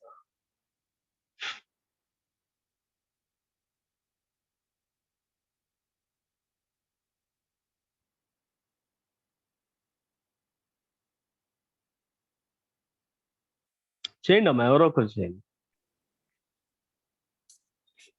అయ్యో నేను చేస్తున్నానండి. చేయండి. మహోన్నతుడా మా ప్రభా, ప్రేమలు మా తండ్రి, కృపలు మా ప్రభా, నీ భారమైన ప్రేమను బట్టి, కృపను బట్టి మీకు వందనములు, స్తుతులు, స్తోత్రములు, కృతజ్ఞతాస్తుతులు చెల్లించుకుంటున్నాం తండ్రి. సాయంకాల సమయంలో ప్రభా మరి ఒకసారి నా తండ్రి పాఠంలో కూడి ప్రభా ప్రార్థన చేయుటకు నా తండ్రి ప్రభా, వాక్యం వినుటకు నాయనా నా తండ్రి నీ సన్నిధిలో ప్రభా కనబడుటకు నాయనా మీరు మాకు ఇచ్చిన గొప్ప ఆధిక్యతను బట్టి మీకు వందనాలు చెల్లించుకుంటున్నాం తండ్రి. అయా ఏమిచ్చి మీరు నన్ను తీర్చుకోలేం ప్రభా నా తండ్రి. దినదినము నా తండ్రి ప్రభా, అయా నీ గడప ఏదో కాచుకోండి నా తండ్రి ప్రభా నా తండ్రి. నీ వాక్యాల మర్మాలు నా తండ్రి ప్రభా వింటకు నా తండ్రి మీరు ఇచ్చిన నా తండ్రి ప్రభానైనా ఇచ్చి వస్తూ ఉన్న నా తండ్రి గొప్ప ప్రభావ మిమ్మల్ని స్తుతిస్తున్నాం, మిమ్మల్ని కనపరుస్తున్నాం, మిమ్మల్ని కొనియాడుచున్నాం, మిమ్మల్ని ఆరాధిస్తున్నాం, మీ నామాన్ని గొప్ప చేస్తున్నాం బాబు. నీకు వందనాలు ప్రభా. అయా నా తండ్రి అత్యున్నత సింహాసనం మీద ఆశ్రయుడైన దేవుడు ప్రభా నా తండ్రి. అయా నైనా ప్రభా ఎన్నిక లేని వారు, ఎందుకు పనికి రాని వారమైన మమ్మల్ని ప్రభా మీరు ఎంతగానో నా తండ్రి ఏర్పాటు చేసుకొని ప్రభా అయా నా తండ్రి నైనా మీ ఆత్మీయ మర్మములు నా తండ్రి ప్రభా నైనా దైర్యం ద్వారా రోజు రోజు నా తండ్రి ప్రభా మాకు తెలియచేస్తూ ప్రభా మా స్థితిగతులు నా తండ్రి ప్రభా నాయన ప్రభా నీ వాక్యపు వెలుగులో నాయన ప్రభా సరిదిద్దుకుంటూ నా తండ్రి మీరు మా ప్రతి ఒక్కరి మీద నా తండ్రి ప్రభా మీ ప్రణాళికల మమ్మల్ని నుంచి నా తండ్రి మమ్మల్ని గ్యాదర్ చేస్తున్న విధానాన్ని బట్టి ప్రభా మీకు వేలాది వందనములు కృతజ్ఞతా స్తోత్రములు చెల్లించుకుంటున్నాము తండ్రి. నిజమే యేసయ్యా నా తండ్రి ప్రభా మా కన్నులు నాయన ప్రభా నా తండ్రి నాయన అయా నా తండ్రి నాయన గొప్ప కన్నుల వల్ల నా తండ్రి ప్రభా ఇన్నోసెంట్ గా నా తండ్రి నాయన ఉండలాగా సహాయం ఇచ్చేయండి ప్రభా. అయా నా తండ్రి నాయన మా పెదవులు నా తండ్రి సరైన ప్రత్యుత్తరం ఇచ్చే నా తండ్రి పెదవులుగా ఉండలాగా సహాయం ఇచ్చేయండి ప్రభా. అయా నా తండ్రి నాయన మా కంఠం నా తండ్రి ప్రభా యేసయ్యా నైనా నా తండ్రి నాయన అయ్యా నా తండ్రి ప్రభా నైనా డాళ్లతో నా తండ్రి ప్రభా నా తండ్రి కవచాలతో నిండిలాగా నైనా కృపను అనుగ్రహించిన ప్రభా. అయ్యా నీకు నమ్మకంగా నా తండ్రి ప్రభా నా తండ్రి నాయన ఈ లోకంలో మేము జీవించే కృపను అనుగ్రహించండి బాబు. నీకు వందనాలు. సంఘంగా నా తండ్రి సార్వత్రిక సంఘంగా నాయన ప్రభా మేమందరము కూడా నాయన ప్రభా ఎత్తబడే గుంపులో నాయన ప్రభా అయ్యా వధువు అంతస్తులోకి మేము చేరాలంటే ప్రభా అనుదినము దినదినము నీ సన్నిధిలో నా తండ్రి ప్రభా నీ రక్తంలో కడగబడి నాయన ప్రభా నా తండ్రి నాయన అయా నీ కృపలో నేను మీ ముందులాగా సహాయం ఇచ్చేయండి బాబు. మీకు వందనాలు చెల్లించుకుంటున్నాం తండ్రి. మతులము కాక నా తండ్రి మా మాటల్లో చూపుల్లో నడకల్లో క్రియల్లో తలంపుల్లో ప్రభా నా తండ్రి నిన్ను ప్రతిక్షేపించిన తండ్రి ప్రభా అయ్యా ఇతరులకు నా తండ్రి మార్గదర్శనంగా నా తండ్రి అనేకులు నా తండ్రి తట్టు తిప్పులాగిన ప్రభా ఆకర్షించలాగా నా తండ్రి ప్రభా అయ్యా మా పక్షాన కృప చూపించండి ప్రభా. మా వాళ్ళైతే కాదేస్తాయా కేవలం నా తండ్రి నీ పరిశుద్ధాత్మ వల్ల నా తండ్రి పరిశుద్ధాత్మ అభిషేకం వల్ల నా తండ్రి ప్రభా అది సాధ్యమవుతుంది యేసయ్యా. మీకు స్తోత్రాలు చెల్లించుకుంటున్నాం తండ్రి. అయ్యా నా తండ్రి యెషయా నా తండ్రి ప్రభా 6వ అధ్యాయంలో నా తండ్రి ప్రభా తనకు ప్రత్యక్షమైన నా తండ్రి నాయన తన పెదవులు నా తండ్రి ప్రభా నాయన మీరు నాయన కొరకంచుతో కాల్చి నా తండ్రి ప్రభా శుద్ధి చేసే విధంగా నా తండ్రి అయ్యా మా హృదయాన్ని నా తండ్రి ప్రభా మా పదవులను కాల్చండి నా తండ్రి. అనుదినము దినదినము నా తండ్రిని స్తుతించే బిడ్డలుగా నాయన గొప్ప చేసే బిడ్డలుగా నా తండ్రి నాయన మమ్మల్ని చేయమని బ్రతిమలాడుకుంటున్నాం. మీకు స్తోత్రాలు ప్రభా. యెహోవా ఈరే యెహోవా రాఫా యెహోవా నిస్సి యెహోవా షమ్మా యెహోవా షాలోమ్ మీకే స్తుతి మహిమ ఘనత ప్రభావంలో ఆరోపించుకుంటున్నాము తండ్రి యేసయ్యా. మీకు వందనములు. అయా మోరియా పర్వతము గురించి నా తండ్రి మేము విన్నప్పుడు నా తండ్రి ప్రభా యేసయ్యా అయా నా తండ్రి నాయన ప్రభా నా తండ్రి గోపరస వాసన ఇచ్చిన నాయన పర్వతముగా నా తండ్రి ప్రభా నాయన సాంబ్రాణి పర్వతముగా నా తండ్రి అయ్యా నీకు ధూపం వేసిన పర్వతముగా నా తండ్రి ప్రభా యేసయ్యా వాక్యం తెలియచేస్తుంటుండగా ప్రభా మా హృదయంలో మేమన్ని వాటిని భద్రము చేసుకొని ప్రభా అయ్యా దినదినం నా తండ్రి ప్రభా నీ సన్నిధిలో చేరు ప్రభా మా ప్రార్థనతో ప్రార్థన ధూపమును మీకు వేసిన తండ్రి ప్రభా అయ్యా మా పెదవులతో మిమ్మల్ని స్తుతించిన తండ్రి ప్రభా అయ్యా జయగీతముతోనైనా స్తుతి బలి అర్పణలు నా తండ్రి ప్రభా మేము అర్పించిన నీ సన్నిధిలో కనబడిలాగున అయ్యా మా హృదయాలను నా తండ్రి ప్రేరేపించమని నా తండ్రి బ్రతిమలాడుకుంటున్నాను బాబు. నీకు వందనాలు చెల్లించుకుంటున్నాను అయ్యా నా తండ్రి నీ కృపలో ప్రేమలో నాయన అయ్యగారిని బట్టి నా తండ్రి నాయన ప్రభా నాయన అయ్యా నాయన మీ పాద సన్నిధిలో నాయన కృతజ్ఞతా స్తోత్రము చెల్లించుకుంటున్నాను తండ్రి. నిజమే యేసయ్యా ప్రభా హృదయపూర్వకంగా నీకు వందనాలు తెలియజేసుకుంటున్నాను బాబు. అయ్యా నా మట్టుకు నేనైతే ప్రభా ఆత్మీయంగా నా తండ్రి నాయన ఈ వాక్యాల ద్వారా నేను చాలా బలపరచబడుచున్నాను బాబు. మీకు స్తోత్రాలు చెల్లించుకుంటున్నాను. అలాగే నా తండ్రి సంఘం అంతే కూడా నా తండ్రి బలపడుతుంది బాబు. నా భర్త గారు కూడా ప్రభా నా తండ్రి అయ్యా నీ కృపకు చెప్పుకుంటున్నాను తండ్రి. మీకు స్తోత్రాలు. అయ్యగారిని మిక్కిలుగా దీవించండి, మిక్కిలుగా ఆశీర్వదించండి, మిక్కిలుగా బలపరచండి. ఆయన సమస్తమైన బలహీనతలు శారీరక బలతను ఏసునామమున కొట్టివేసిన తండ్రి ప్రభు సంపూర్ణ ఆయురారోగ్యం శక్తి బలం దయచేయండి. నీ కృపలో ముద్ర వేసి భద్రపరచండి బాబు. మీకు వందనాలు చెల్లించుకుంటున్నాం. రాకపోకల్లో కుడియడం ముందు వెనుకలు మీరుండి నా తండ్రి ఆశీర్వదించండి, దీవించండి, బలపరచండి ప్రభా. అయ్యా తల్లి గారిని దీవించండి ఆయన కృపకు చెప్పుకుంటున్నాం తండ్రి. అయ్యా మంచి ఆత్మీయంగా నా తండ్రి ప్రభా మా అందరి కొరకు మొరపెట్టిన ఆయన నా తండ్రి గొప్ప మాయన ప్రభా మనసునిచ్చినందుకు మీకు వందనాలు చెల్లించుకుంటున్నాం తండ్రి. నాయన కుటుంబాన్ని కట్టుకున్న తల్లిగా ఉన్నారు బాబు. మీకు స్తోత్రాలు ప్రభా. అయ్యా నా తండ్రి మా అందరి కొరకు నా తండ్రి ప్రభా విజ్ఞాపన చేయించుంటుండగా నా తండ్రి బహుగా దీవించి ఆశ్రయించి ప్రభా ఆయురారోగ్యం శక్తి భావం దయచేసి నీ కృపలో ముద్ర వేసి భద్రపరచండి బాబు. మీకు వందనాలు ప్రభా. అయ్యా కుమారుని బట్టి నా తండ్రి ప్రభా కోడలను బట్టి మీకు వందనాలు ప్రభా. నా తండ్రి వర్క్ ప్లేస్ లో నెమ్మది క్షేమం సమాధానం దయచేయండి ప్రభా. అయ్యా నీ యందు నా తండ్రి ప్రభా వారి ఇరువురు ఫ్లరిష్ అయినా తండ్రి ప్రభా ఫలించబడులుగా చేసిన మీరు మహిమ పొందండి నా తండ్రి. నీకే స్తోత్రము చెల్లించుకుంటున్నాను తండ్రి. రాజుని బట్టి మీకు వేలాది వందనములు స్తోత్రములు ప్రభా. అయా బిడ్డ చదువుల్లో మీరు నేను రాకపోకలో ముందు వెనుకలు మీరు నేను ఆశీర్వదించండి, దీవించండి ప్రభా. వివాహ విషయంలో మేలు చేయండి బాబు. నీకు వందనాలు తండ్రి, నీ కృపకు అప్పచెప్పుకుంటున్నాము తండ్రి. అయ్యా ఏది మేలైందో నా తండ్రి ప్రభా, నాయన ఎంత భయభక్తులు గల వారి ఎడల మీరు దాచించిన మేలు ఎంతో గొప్పదని నా తండ్రి నీ వాక్యం సెలవిస్తుంది బాబు. నా తండ్రి నమ్మి ఉన్నాం నా తండ్రి, నమ్మటం వల్ల అయితే నమ్మవానికి సమస్తం సాధ్యం అంటున్నారు ప్రభా. కృప చూపించండి బాబు, మీకు స్తోత్రం నా తండ్రి. మా సంఘంలో ఉన్న ప్రభా యవన బిడ్డలు నా తండ్రి మీ పాసంతో జ్ఞాపకం చేసుకోండి ప్రభా. అయ్యా ఎంతమంది అయితే నేను వివాహాల కొరకు ఎదురు చూస్తున్నారో ప్రభా, ఉద్యోగాల కొరకు ఎదురు చూస్తున్నారో బాబు, చదువుల్లో ఉన్నారో ప్రభా, కాంపిటేటివ్ ఎగ్జామ్స్ రెడీ అవుతున్నారు నా తండ్రి. మా యవన బిడ్డలు నా తండ్రి అందరిని కూడా నా తండ్రి అయా నీ కృపలో జ్ఞాపకం చేసుకుని నా తండ్రి ప్రభా, వారికి కావాల్సిన జ్ఞానమును, తెలివిని, జ్ఞాపక శక్తిని, నీ అందు భయభక్తులు నా తండ్రి, వారి హృదయవాంఛలు నా తండ్రి ప్రభా నన్ను మీరు తీర్చండి ప్రభా. ఎంత సంతోషించి మా ఆయన హృదయవాంఛను తీర్చిన ఆయన నమ్మకం నీ కార్యం నెరవేర్చిన నా తండ్రికి ఎట్లా కాదు చాలిస్తున్నాడు ప్రభా. ఎస్ లార్డ్ నా తండ్రి మా బిడ్డలందరూ కూడా నాయన ప్రభా నీ మీద ఆధారపడి నా తండ్రి బహుగా ఫలించలాగా సహాయం చేయండి అయ్యా. నా తండ్రి నాయన సంఘంలో ఉన్న నాయన తల్లిదండ్రులుగా ఉన్నవారు నాయన చంటి బిడ్డలు ప్రభా నా తండ్రి అయ్యా నాయన జ్ఞాపకం చేసుకోండి ప్రభా, ఆశీర్వదించండి. ప్రతి కుటుంబాన్ని ఎత్తుపట్టుచున్నాను బాబు. ఏ కుటుంబంలో ఏ అవసరం అక్కరున్నదో నా తండ్రి ప్రభాని సమృద్ధిలోంచి తీర్చిన ఆయన మీరు మహిం పొందని ప్రభా, మీకే స్తోత్రములు. అలాగే నాయన నా తండ్రి సాయంకాల సమయంలో ప్రభా నీ కృప కొరకు మేలు కొరకు ప్రభా నా తండ్రి అయ్యా నా తండ్రి నాయన పెద్దవారిని అందరినీ జ్ఞాపకం చేసుకోండి. ఆయన 50s, 60s, 70s, 80s లో ఉన్న బిడ్డలందరినీ కూడా నా తండ్రి ప్రభా మీకు నాయన అతన్ని సమర్పించుకుంటున్నాము తండ్రి. ఆయురారోగ్యం దయచేయండి, శక్తి భావం దయచేయండి నా తండ్రి అయ్యా. కృపను అనుగ్రహించండి ప్రభా నా తండ్రి. సుఖ జీవనంతో కూడిన సంవత్సరాల వరకు దయచేయండి ప్రభా. వారందరి ప్రార్థన నా తండ్రి ప్రభా ప్రతి కుటుంబంలో కూడా నా తండ్రి ఎంతగానో ఉపయోగం ప్రభా. ఎంతగానో వారు నన్ను నీ సన్నిధిలో మొరపెట్టిన మొరను బట్టి నా తండ్రి ప్రభా మేము ఎంతగానో ఫ్లరిష్ అయినాం బాబు, మీకు స్తోత్రాలు. అలాగే నా తండ్రి నాయన వారికి కావాల్సిన సమస్తాన్ని సమకూర్చుండి ప్రభా, మీకు వందనాలు చెల్లించుకుంటున్నాం అయ్యా. సమస్తమైన ఘనత మహిమ ప్రభావం మీకు ఆరోపించుకుంటున్నాం తండ్రి.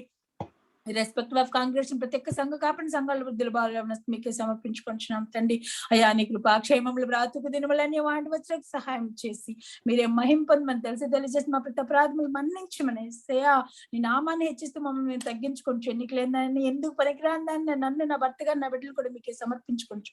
కొద్ది ప్రార్థన త్వరగా రానైనా మా ప్రభువును మీ ప్రియకుమారుడైనా నజరేయుడైన యేసయ్య శ్రేష్టమైన నామమును బట్టి బ్రతిమలాడి వేడుకుంటున్నాము తండ్రి. ఆమేన్. మహోన్నతుడు అయిన మా దేవ, మమ్మలను మా సంఘాన్ని మా ప్రార్థన కొన్ని వారిని మాతో ఏకీవించిన వారిని మీకు అప్పగించుకుంటున్నాం. మా అక్కర్లు మీరు ఎరిగిన వారు గనక మీకు వందనాలు చెల్లించుకుంటున్నాం. మా ప్రతి అవసరతలో మీరు తోడుగా ఉండి నడిపించేటువంటి దేవుడు గనక మాకు సహాయం దయచేయండి. మమ్మల్ని నడిపించండి, మమ్మల్ని బలపరచండి, మమ్మల్ని ఉజ్జీంపచేయండి. నేను మరొకసారి ఆశ్రయ సంఘాన్ని, సంఘ కుటుంబాలను మీరు దీవించండి, ఆశీర్వించండి. సంఘ కార్యక్రమాలన్నింటినీ కూడా మీరు దీవించండి, ఆశీర్వించండి ప్రభా. ఇదిగో నాయన లాక్డౌన్ పరిస్థితుల్లో నాయన మరలా రాబోతున్నామని వింటున్నాం నాయన. మరి వ్యాధి బలహీనతలు ఇంకా ప్రజల్లోనికి రాకుండా మీరు బంధించమని వేడుకుంటున్నాం తండ్రి. థర్డ్ వేవ్ అనేది ప్రభావం మాలో కనపడకుండా నాయన, మా ప్రజలు కనపడకుండా మా ప్రాంతాలని మరలా మరొకసారి మీ కాపుదల భద్రపరచని వేడుకుంటున్నాం తండ్రి. ఇదిగో నాయన సెకండ్ వేవ్ వల్లనే మేము ఎంతో నష్టపోయాం ప్రభా. మరి అలాంటి దుస్థితి మా జీవితాలు కనుక, మా సంఘ జీవితాలకు కానీ, మా కుటుంబ జీవితాలకు కానీ, నాయన మా ప్రాంత జీవితాలకు కానీ, మా యొక్క పరిస్థితుల్లో కానీ ఎవరికి కూడా ఎలాంటి పరిస్థితులు ఇబ్బందులు రాకుండా కాపాడమని వేడుకుంటున్నాం. అలాగే దేశం, రాష్ట్రాన్ని మీకు అప్పగించుకుంటాం. మీకు కాపుదల భద్రపరచండి. ఈ రాత్రి కుడి వచ్చిన ప్రతి ఒక్క బిడ్డను మీరు దీవించండి. వారి విజ్ఞాపన ప్రకారం వారికి రావాల్సిన దీవెనలు ఇచ్చి ఘనతామహం ప్రభావాలు మీరే పొందమని మీ దీవెనకు మమ్మల్ని అందరూ కూడా అప్పగించుకుంటూ యేసయ్య పుణ్యనామమున బ్రతిమలాడి వేడుకుంటున్నాం పరమ తండ్రి. ఆమేన్. పరలోకమందున మా తండ్రి నా పరిశుద్ధపరచబడును గాక, నీ రాజ్యం వచ్చును గాక, నీ చిత్తం పరలోకమందు నెరవేర్చినట్లు భూమి అందరూ నెరవేరును గాక. మా అనుదిన ఆహార మాకు దయచేయము. మా అపరాధులు చేసిన వారిని క్షమించిన ప్రకారం మా అపరాధులు క్షమించము. మమ్మల్ని శోధనలోనికి తేక దృష్టిని తప్పించము. ఎందుకనగా రాజ్యమును, శక్తియు, మహిమయు నిరంతరము నీవే ఉన్నవి. ఆమేన్. మన ప్రభువైన యేసుక్రీస్తు కృపయు, తండ్రి అయిన దేవుని ప్రేమయు, పరిశుద్ధాత్మ అన్యోన్య సహవాసం మనకు అందరికీ సదా తోడే ఆశ్రయించును గాక. ఆమేన్. వందనాలండి అందరికి కూడా. Thank you very much. Aunty గారు వందనాలు. అయ్యగారు వందనాలు. మేడం వందనాలమ్మా. జాన్సన్ రాణి గారు వందనాలు. వందనాలు సార్. పుష్పరాజు గారికి వందనాలు. ఓకే రైట్, మీ అందరికి వందనాలు. Thank you.